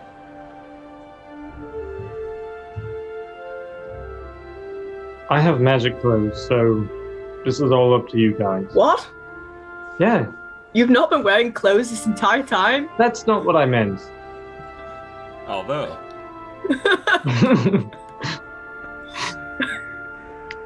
Don't spill my secrets, Matt. What? you can just appear as a fish statue. Oh no, he's actually just a fish statue. I can cast Mask of Many Faces or Disguise Self anytime I want, whenever. Who's to say I'm not just letting it all out? That's your business, Forrest. Oh, right, it is, and it's going to continue to be my business. Good. Well, as long as Only you... have a steep because I'm putting up a wall against that one. Maybe the southern border. What? Get it? It's Mexico and America. I Never was mind. like, where on this map is there another wall? Hey. My brain was still in the game. so Yeah, I was like, what? I don't remember the famous father step wall. All right. Oh. So what's the plan? Y'all moving forward? Yeah, we're wearing I'm our getting into those our clothes. At least I Okay. am. Dressing up in your more shoddy clothing. Especially Zarius, I like the description that he gave. It's pretty good. All right. And you push forward, making your way to the roads while the clouds overhead loom more and more heavily in the sky. You can now hear the rainfall in the distance. and the ground underfoot has grown soft and fertile, benefiting from the heavy rain that so frequently persists in the area. Thick patches of fresh grass have cropped up along the road, and you see the ruts along either side overgrown with brambles, and even a few trees shooting their branches out. Now that you're closer, you see more clearly that the structure is shot through with holes and wear from animals, weather, and time, and would serve little purpose other than as a road marker for passersby. A signpost nearby shows a faded arrow pointing toward Haversteep, and reading the same in Common, Elvish, and Dwarvish. What would you all like to do? Hey! Look at Naira. That's our language. It's the first time I've seen it written in. It's been too long. I keep forgetting I can read Dwarvish now. Well, I can't read Elvish. I can just Yeah. speak it. So That's interesting. Yeah. How did you learn to that? speak it. Well, it's easy to learn to speak something. Without learning how to read it. Well, lots of people can speak things and not read it. Oh? That's how I learned. No, we would. I mean, a lot of our oldest stories in Matstika are in Elvish, because that's an old language. Oh, really? And so, yeah, we have to learn Elvish, but we don't get to read anything until we return. So I only know how to read Common because I've learned it. Yeah. But I'm not. That doesn't mean I'm illiterate. I know. I wasn't saying that at all. You are by far one of the smartest people I know. Thank you. We could all learn Giant together. You know, take a language course somewhere. I bet they have even older stories than that of the elves. I doubt it. Elves are the oldest I people mean, here. he said that they cultivated What? the land, that they made it. Yeah, but the elves... I think you need to confront some biases, Faris.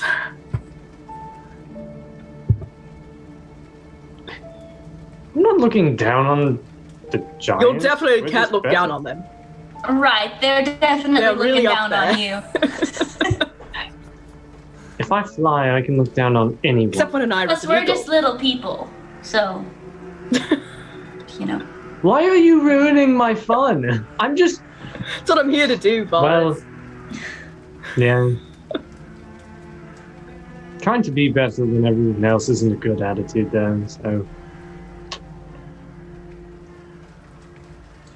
But Anyways, I'd like to learn Giant, and then maybe I can visit Ricos and actually that sounds really nice.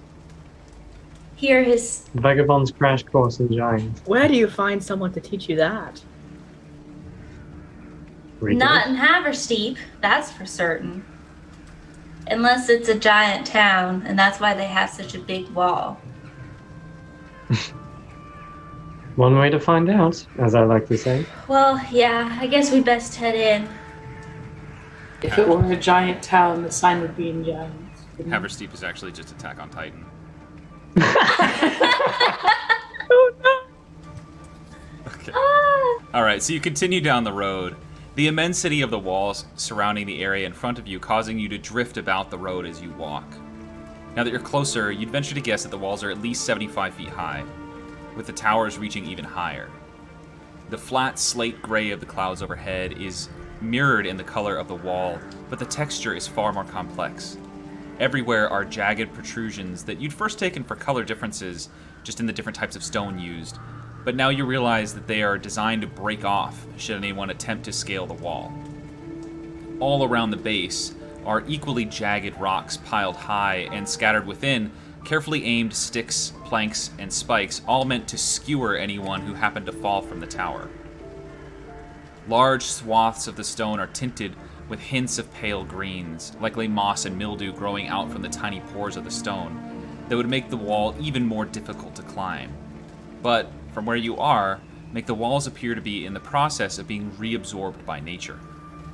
For some perspective, based on the map that you have and what you've seen so far of the walls, you'd guess that the area walled in is easily 3 to 4 times the size of the area under Falderstep's control.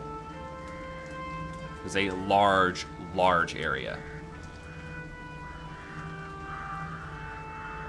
As you continue forward, directly down the road from you, at this point only about a quarter of a mile off, rise the actual gates of Haversteep.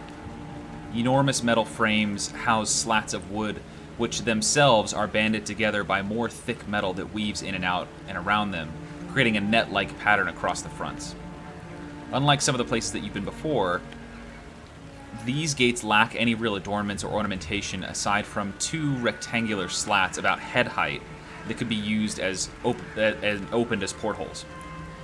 The wall continues over the top of the gates, and you notice something odd about the configuration of the gates. From what you've seen so far in other places like Falderstep, Renovash, even the Hell City and elsewhere, the gates' hinges rest on the inside of the walls, and the gates themselves typically open inward. These gates' hinges are on the outside of the wall and are huge cylinders of metal covered in water-reflective grease. The gates appear to open outward, and you spot a small detachment, maybe 15 to 20, well-armed soldiers guarding the entryway. The rain has begun to fall on you, and even though the sun is warm and welcoming only a few hundred feet behind you, you feel as though it has been completely blocked out and forgotten by the intense and monochrome clouds overhead. In the distance, far beyond the wall and above the city of Haversteep, the dark and churning black sky hangs low. What would you all like to do? It's about at this time that Varus will cast Disguise Self on himself and similar like shitty peasant garb and just real short, kind of dirty blonde hair. Okay. But otherwise the same. Any of the rest of you like to do Kanan's gonna slip her hood over her head and fall behind Varus, and start using her staff, her quarterstaff, more as like a walking stick. Okay, perfect. Yeah. And the rest of you?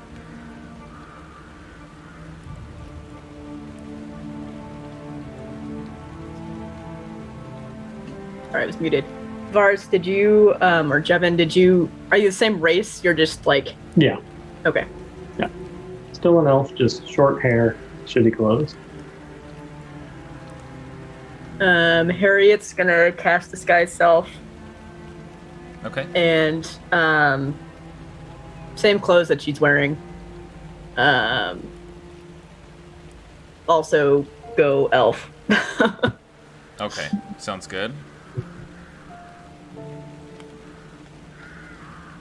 Naira will not cast Disguise Self, but she does have it, so she'll save it. But Cherries, probably flip her coat inside out so the embroidered leaves aren't showing. Okay. Just have it like inside out, but still wearing a cloak with like a hood. And stuff. All right, sounds great. So you all have your. Sorry, my light's being weird. All right, so you've got your disguises, so to speak, your clothing disguises ready, and you are I all have to set remember up. what name Harriet uses when she goes undercover. So, are you just approaching the like heading on the main road directly towards the gate? Yeah, I think so. Yeah. Yeah.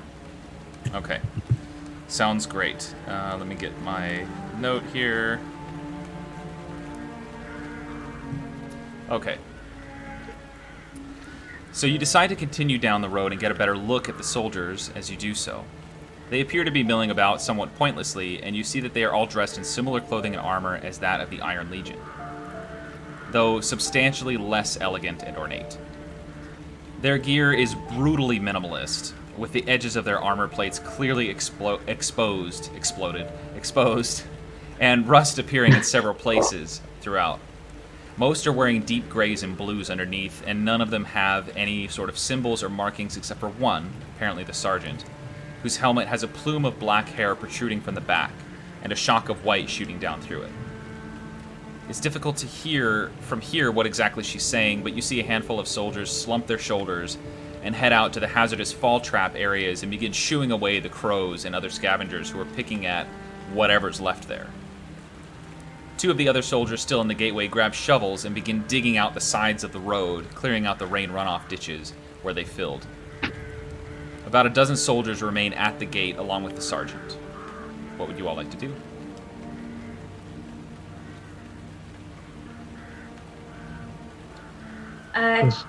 Should we come up with names that aren't our own in case they've heard of stuff from Renavash? I'm gonna go by Bert. Bert? I'll be Lana. All right.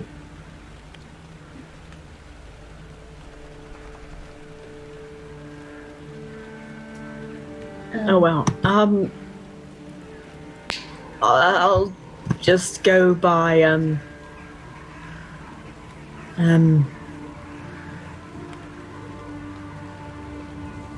Rena.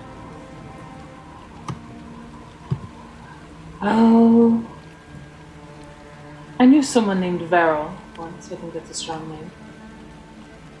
So Bert, Rena, and Varel are you guys. And Zarius. Zarius wants to go by Frederick. I just heard him say it. All right, Frederick, Bert, Rena, Varel, Lana. I will forget that. All right. It's so funny. Would you all like to Watch discuss them. more before approaching, or do you want to head in? I was thinking maybe for our story, since most of us look like elves and or other foreigners, we could say that we're refugees from New Calamon, escaping from there since they don't like people that aren't human. I'll stay quiet Oh, they're under not my a good hood. idea. Maybe Zarius should join you in that. Yeah, there is things to get out of Bert that. seems like he can do I mean, whatever his name is. Frederick. Frederick. Well, Frederick did Gotta work write this with, down. with Corzin, so maybe.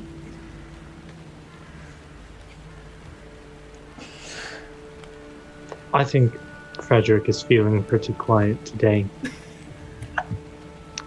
Yeah, Me too.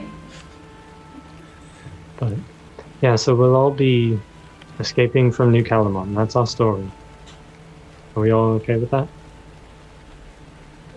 Alright. Let's go. Okay. The light was so ominous. Bum, bum, bum. Okay. All right. So But you approach, and pretty much you get within maybe 100, 150 feet, 100, 150 feet, somewhere in there. And the sergeant holds her hand out to you. You see, she's a good-sized person. She's not super small or anything. It's super dainty, but she's nowhere near like Tialia's size. She approaches and says, "Hold. Who are you? Where are you from? What is your business in Haversteep?" Hi.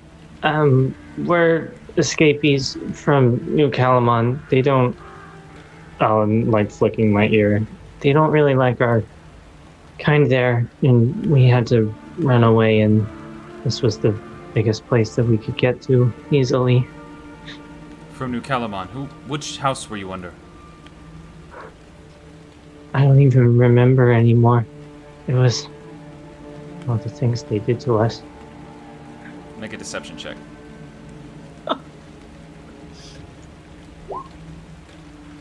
25. She says, "I've heard tell.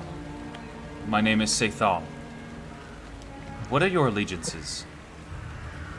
My name is Bert. At present, we don't have any allegiances. We're just trying to survive. I understand. And you see the other soldiers have kind of just very silently fanned out around you. Kind of like, not, they're taking defensive postures for themselves, right? That's what they're doing. And Sethal removes her helmet, and you see she's beautiful, like a stunningly gorgeous woman that you would not expect to be in this role at the front of the gate. And she says, "Do you remember the colors of your house?"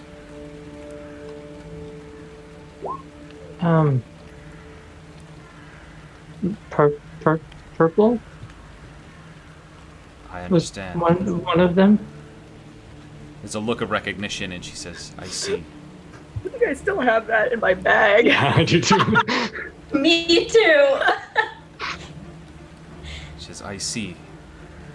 Well, there has been some upset in New Calamon. I am not surprised that they've started treating the others of you more harshly. You are welcome in Haversteep." Thank you. Thank you so much. And she motions over to the guards, and you start to hear the gates open. Ooh. And eventually, the sergeant kind of responds to the gates opening and sees her other soldiers kind of screwing around, like splashing water on each other from the puddles and stuff. And she starts yelling at him, and as you pass in, she turns and says, "A last warning, behave, or the scribes will take you in." We will. I don't think we are getting into any more trouble here. All right, and you are free to enter into the gates of New Calamon. The hardest part is always entering a new city, especially when we're not ourselves. The gates of New Calamon? Was this a ruse? Oh, sorry, the gates of Haversteep, my bad. The illusion falls away. Hold on. That's the grand illusion. Is this the illusion? We Poison's find just ourselves standing back in the hells, Corzin's hands in our brains. It's all been a dream.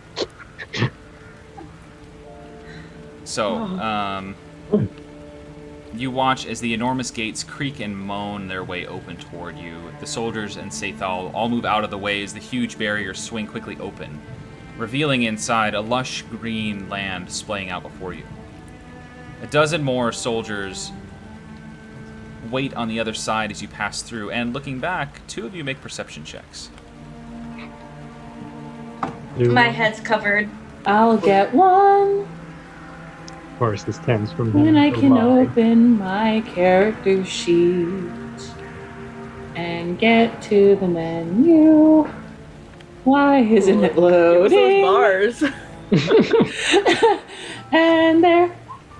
All right, 13 and 11. You see on the other side of the gate opening a team of 3 soldiers driving huge ox-like creatures attached to giant turnstiles connected to the opening mechanisms of the gates.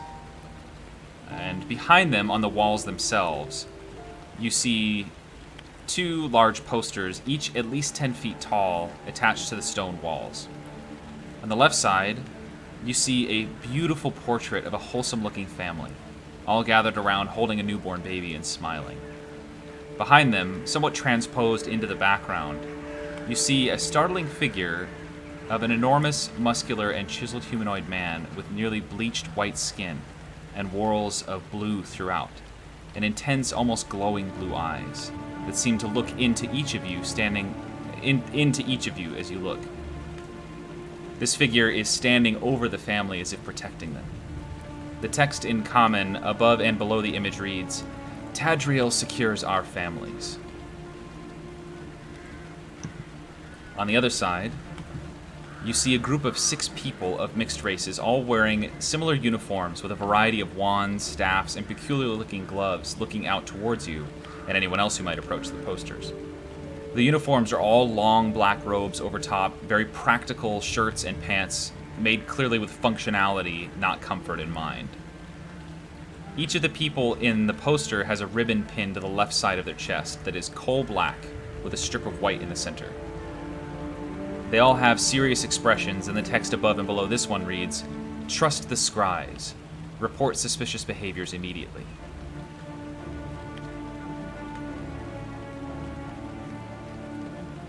You continue on away from the gates. there is one major road that is fairly well maintained that curves off into the east, toward where your map tells you the actual city of Haversteep lies. 100 or so feet ahead, you see a smaller, less maintained road that veers gently off to the west, and you imagine that goes to Moorstop and the other smaller towns within this territory, or serves as a sort of farm road or something like that. All around you, the rain falls, leaving the lush green grass and soft earth squelching and muddy with each step. The plant life is vibrant and intense here, and you see a number of scattered trees randomly placed throughout the plain, but nothing that could be considered a forest even by the furthest stretch of the imagination. Overhead, the rain shows no signs of letting up, and you figure you have about 3 days' worth of traveling before you reach any sort of destination in either direction. What would you all like to do?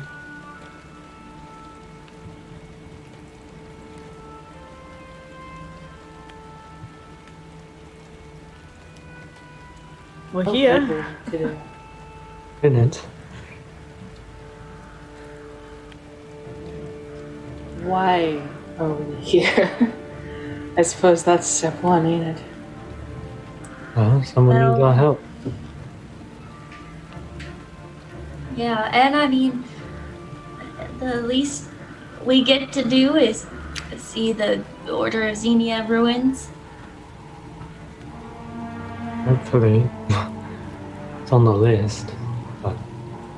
I mean, that's where we're meeting Oh, the guy.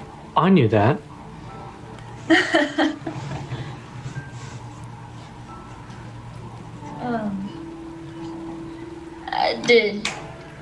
Did we have any sort of idea of where the ruins would be in this massive land?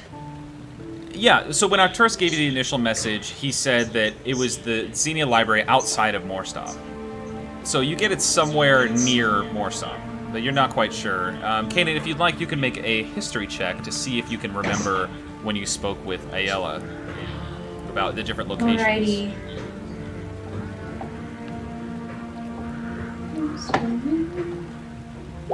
15. You remember it being about a day's journey from Moorstop and the city called Hulton. Alright. It's about a day's journey from either of them. It's sort of equidistant. It's about a day's journey between Moorstop and Holston. Hulton, yeah. So, Holton. So if we look at the map, we can maybe go right in the middle of the two towns. I don't see a Houghton on the map. As I'm looking in the wrong spot.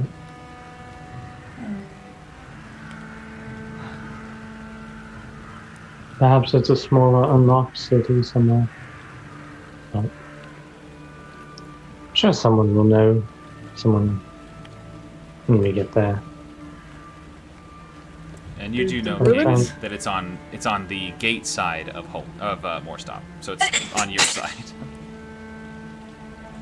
Okay.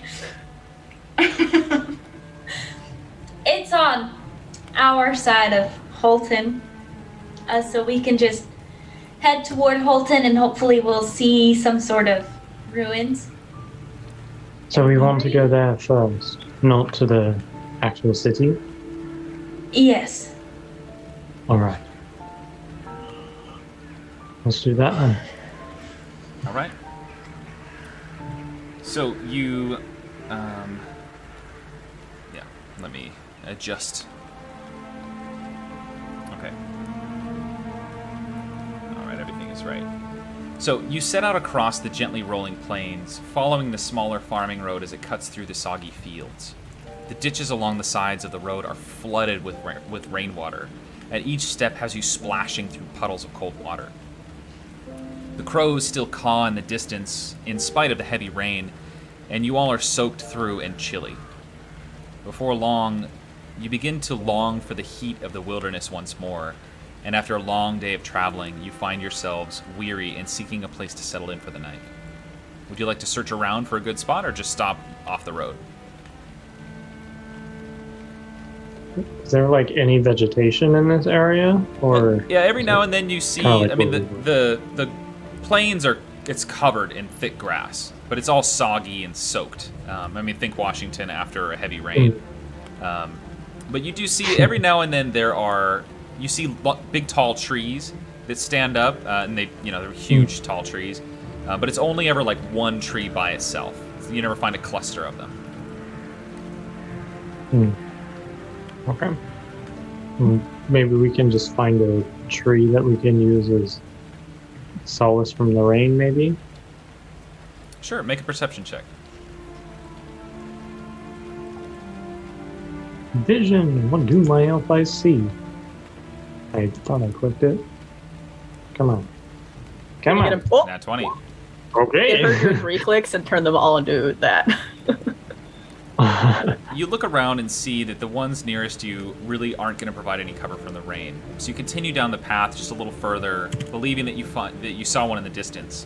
As you approach, sure enough, you do find one that has kind of a canopy over top, and it rises up in a little bit of a hill. So not only are you get a little bit of a reprieve from the rain, but you will actually be off of the most soggy part of the ground as well. It's going to be a tight fit clustered around this tree, but that's what you got. We like each other, mainly, so... I don't know if an Ira wants to be all up, snuggled against people. It depends on the day. This place seems good enough, and we can hopefully be a little bit more dry than we would be just laying out on the ground. But Yeah, seems like the best option. still a ways out from our addresses we need to go, so another long day of walking ahead of us tomorrow. Yep.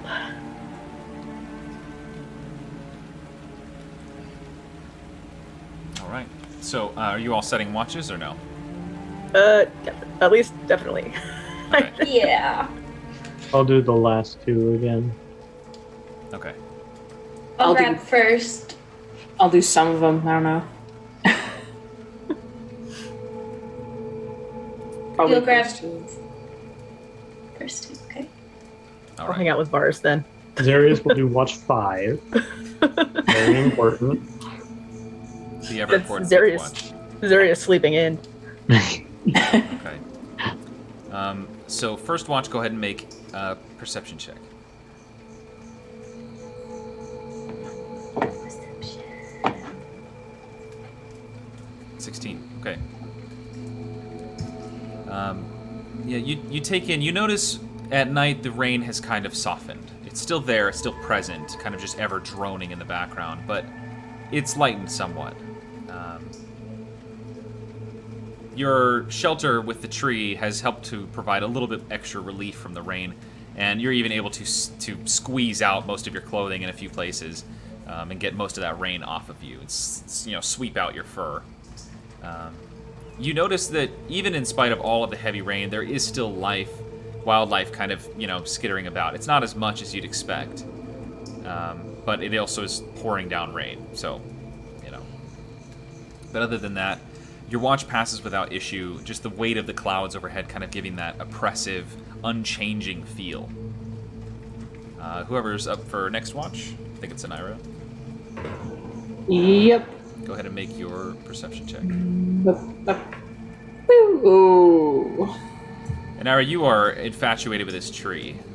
It is just, the fact that it's been here, how much must it have seen? It's been here for so long, it just sucked up so much water over all the years. You imagine the life of this tree really aren't able to pick up much more than that. Cool. Sorry if we get ambushed. Yeah. For the next one, go ahead and make one more perception check. Unless Varus, you're up too, right? Okay, so Varus, go ahead and make one as well.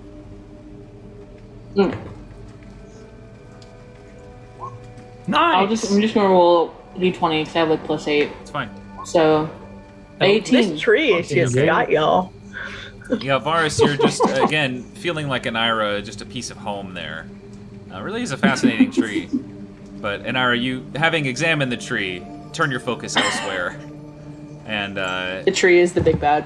you look up and you see that it's difficult to make out. It's kind of a strange sensation. You look up and there just is no stars. There's no sky above you. It's just these clouds. But that is all that you notice. Next up is Harriet and Varus for the last one. Go ahead and roll your 2 perception checks. Not perception. Perception. Reception? No longer infatuated with the tree. Yeah. Just took you a good 4 hours to, or 2 hours to just examine it. Yeah. And the two of you keep your eyes on the terrain, and you see it just rains a lot here. It seems like it rains all day, every day, basically. If you two would like to talk, you can. Otherwise, we can move on to the next day. Don't want to rush anyone. Okay. I think Forest is anything at the moment. Okay. So the rain eased somewhat throughout the night, as I mentioned before, and your shelter helped to provide some relief from the wetness. You gather your belongings up and are ready to head out for another day. What would you like to do?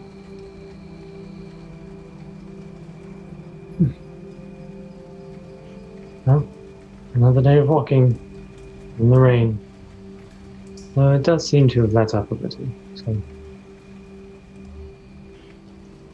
All right. we all good to go?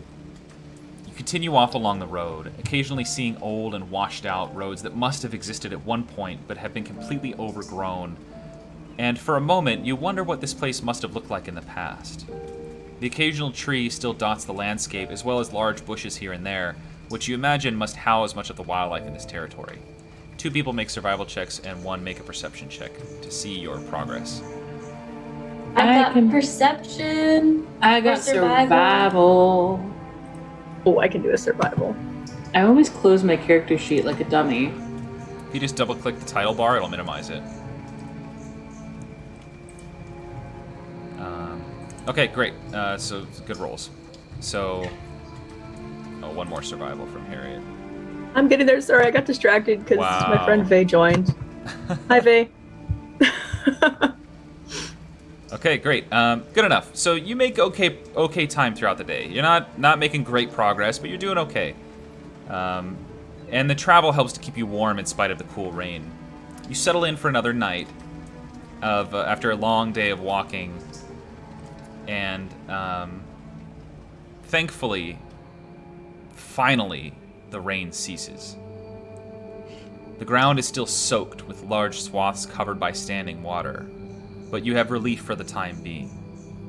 With the rain stopping, you immediately hear the chirp of insects and other signs of life, and feel for a moment the beauty of nature around you, persevering even in these miserable conditions.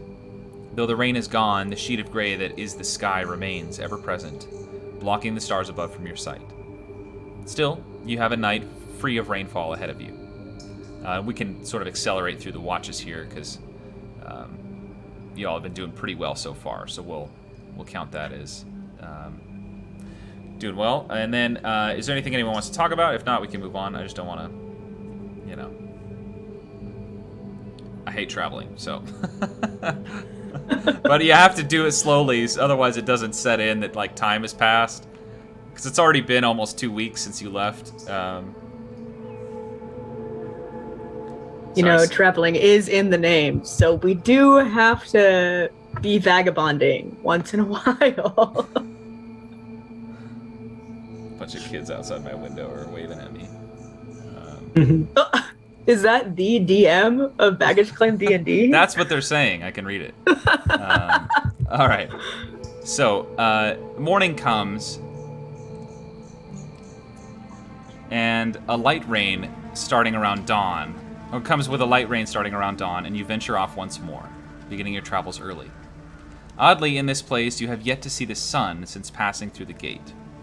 It grows light during the day and dark at night, but it feels more like an ambient light, almost like it did in the Hells, but without that maddening ever-presence. You continue traveling and making pretty good time. Not quite as good as you hope, but you make pretty good time. You, Kanan, and Anira, both with your passive perception, notice another one of these offshoots, the roads that has become overgrown with vegetation and almost completely washed out. Only the larger stones that were once a part of the road remain somewhat in place. This road sharply veers off to the east, and tracing it with your eyes, you see maybe a quarter mile away, a large and rectangular structure with an arched roof running the length of it. Fragments of elegant stained glass remain in place on one wall, though much has been shattered and destroyed. You can't make out much more from here other than a large portion of one of the walls seems to have collapsed, and the building is clearly not in use anymore. The only other thing that stands out to you, Kanan, is the fractured remains of a large symbol hanging over the end of the building. A figure standing atop a large book, holding the hand of another figure, since destroyed, as if to lift them up. But it's difficult to make out since more than a third of the symbol is simply missing and the remainder is broken or missing pieces.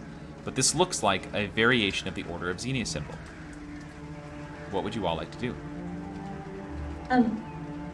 Guys, that looks like the Order of Xenia. Should we approach, or That's what we're here do you for. wanna message the guy and let him know we're here? If you'd like Zarius to message, you can do that. Probably smart. Okay. Yeah. He's been the one in contact, so. Yeah. So Zarius says, I'll give it a shot and see if I can reach him. And you see him kind of step back and, for some reason, hold his hand to his ear. I'm not quite sure why. Say, Arcturus, we are about here. Are you there?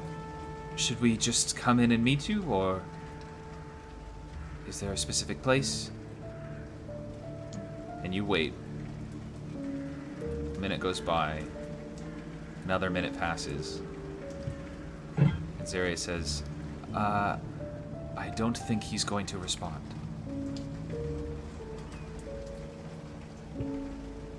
It didn't feel like my message went anywhere in particular.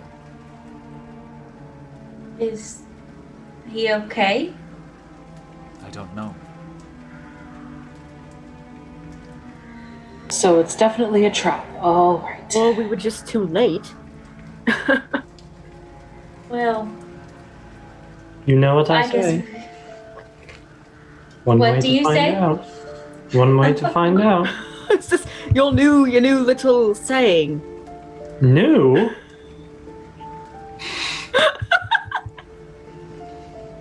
Ours was definitely doing the finger waggle IRL. One way to find out. That's some Phoenix Wright shit. Hey, to our 4 viewers, someone draw that, please. You're too slow. I was thinking the Jurassic Well- Park, you know, and the virus goes off. Yeah. Press X to doubt. Okay. Are there any preparations that you all would like to make? Sword in hand. Okay. Yeah, I'm gonna grab my dagger. Okay. All right. You continue on the washed-out road toward the structure, and as you grow closer, you notice more of the state of decay that it's in. While the building still stands, you can see through one of the larger holes in the exterior walls that many of the bookcases that once lined the walls from floor to ceiling have collapsed, and the books they held are soaked in water from several large holes in the roof. The front doors are mostly intact, and you can clearly still make out the elaborate carvings woven throughout their surface, displaying remarkable craftsmanship and demonstrating several instances of prominent figures reading from books to assembled crowds. You have arrived about 50 feet from the front doors, and the rain has once again let up.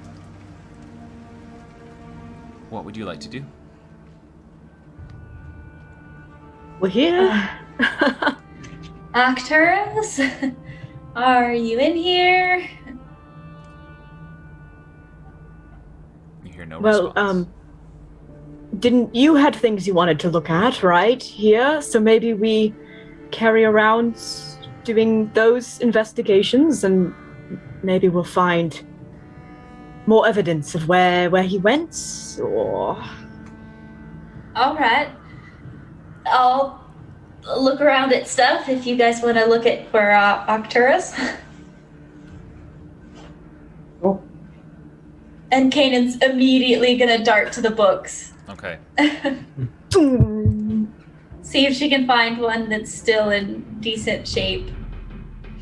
Okay. So you head inside. You cautiously slip into the building, Kanan maybe not so cautiously, and are immediately struck with setting off every trap. You're immediately struck with the need to make a perception check. 2 people. Okay. By the way, Matt, Oh. ours is disguise selfing again to the same. Okay. I'll make a perception check. Hayden's too busy looking for books. Whoa. Okay, so this is an old throwback to when I used to do artwork for you guys. Unfortunately, I'm not going to steal the artwork for the audience, so you just don't get to see. My verbal description will have to suffice. Give us that eloquent language. Yeah. The interior of the building is incredible. Period. That's it. That's the end. Just kidding. Whoa! The Whoa. interior of the building is incredible, even in its decaying state. The stained glass that remains casts beautiful multicolored light about the space, creating strange shadows throughout. Flowering vines sprawl their fingers in, dangling through the open holes in the ceiling and dripping the remnants of the recent rainfall. And several dozen birds flit about the space, taking refuge in the open spots on the remaining bookcases. Most of the books scattered on the ground are not only so waterlogged they've turned to mush, most have also been burned to cinders, including most of those in the bookcases. In fact, you're having a hard time spotting even one that has been unspoiled. If you'd like to search, you can make an investigation check now or later, just depending on the order that you want to do things. If you'd like to look for books, you can do that. If you'd like to check out the space more first, we can do that too. I just want to let you know so you don't forget. Or so I don't forget, sorry. Definitely, I'll just roll now. Okay. 24. Roll a D2 or a D4.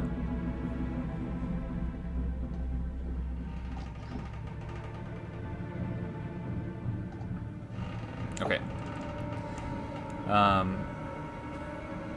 You find a book that is simply titled Wraithor Innis.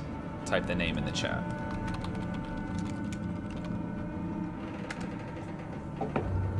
It seems to be in decent condition. It's incomplete, like pages have been torn out.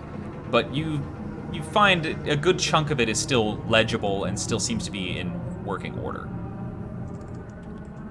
If you'd like to read it, we can do that. I assume if you want to read it now, you can. But... Kanan's gonna pop it in her bag. Okay. And wait till later. Okay. About 6 inches of water sits on the floor of the building, which you now notice was at one point painted and carved with intricate designs that have all faded and become warped and deformed with the immense rainfall and constant water. You can hear the building creaking and aching around you even as you stand in it. Further examining the scene, you see a large, square-shaped podium at the far end of the building, evidently used to speak from. And are you sure you don't want to do that book right now? If you want to, you can. If not, it's no big deal. Are you saying I should? No, I want to give you the opportunity. I want to do it later when we're not Okay. busy. Okay. Yeah, so like when we rest for the night or something. Sure. So like I said, you see the large square-shaped podium at the far end of the building, evidently used to speak from, and what appears to be a humanoid body laying atop it at an unnatural angle. The person is wearing a long black robe with very functional pants and shirt underneath. You also see a large spear pole jutting out from the chest of the body, pinning it to the podium. What would you like to do? We all see this? This isn't just Kanan ahead? Kanan went or... first, but I imagine the rest of you followed in after. Okay. And this is a very obvious... I mean, Kanan was looking for books, so in that time, you all easily would have entered in. And this is just at the end of the building, so it's right in the middle, you know, of one end. So it's very obvious. Is that a friend? Or up there? You know what I guess- say? We best go check. That's not what I say, but yeah. We can discuss that maybe after we look at the body. All right. So you're approaching? Yes. Okay. You approach the body, and as you come around to where you can see the face and head, you recognize it to be a human man with pale skin. The last time you saw this face was at Corzin Phaedra's party. this is the face of Arcturus. As you're looking this body over, Kanan and Anira, you both hear a slight noise, like a book sliding and tumbling down one of the many piles around, and you whip your heads to catch a glance. And that is where we'll end the session. Oh, Cool. shit. So, once again, we will not have a session next week because I have to work more. Ooh, But yeah, we'll pick up this in 2 weeks. this cliffhanger. We gotta wait 2 weeks to die. Gotta wait 2 weeks to find out what happens next. Thank you to all of our viewers. We really appreciate you coming along. And of course, thank you to my players for showing up and being here and having fun, going on this journey, enjoying all the crazy stuff that I write. It's amazing. It's a lot of fun. Thank you, Matt, for writing all this crazy Of stuff. course. King of describing rooms. Specifically. It's my specialty, it's just rooms. Yeah.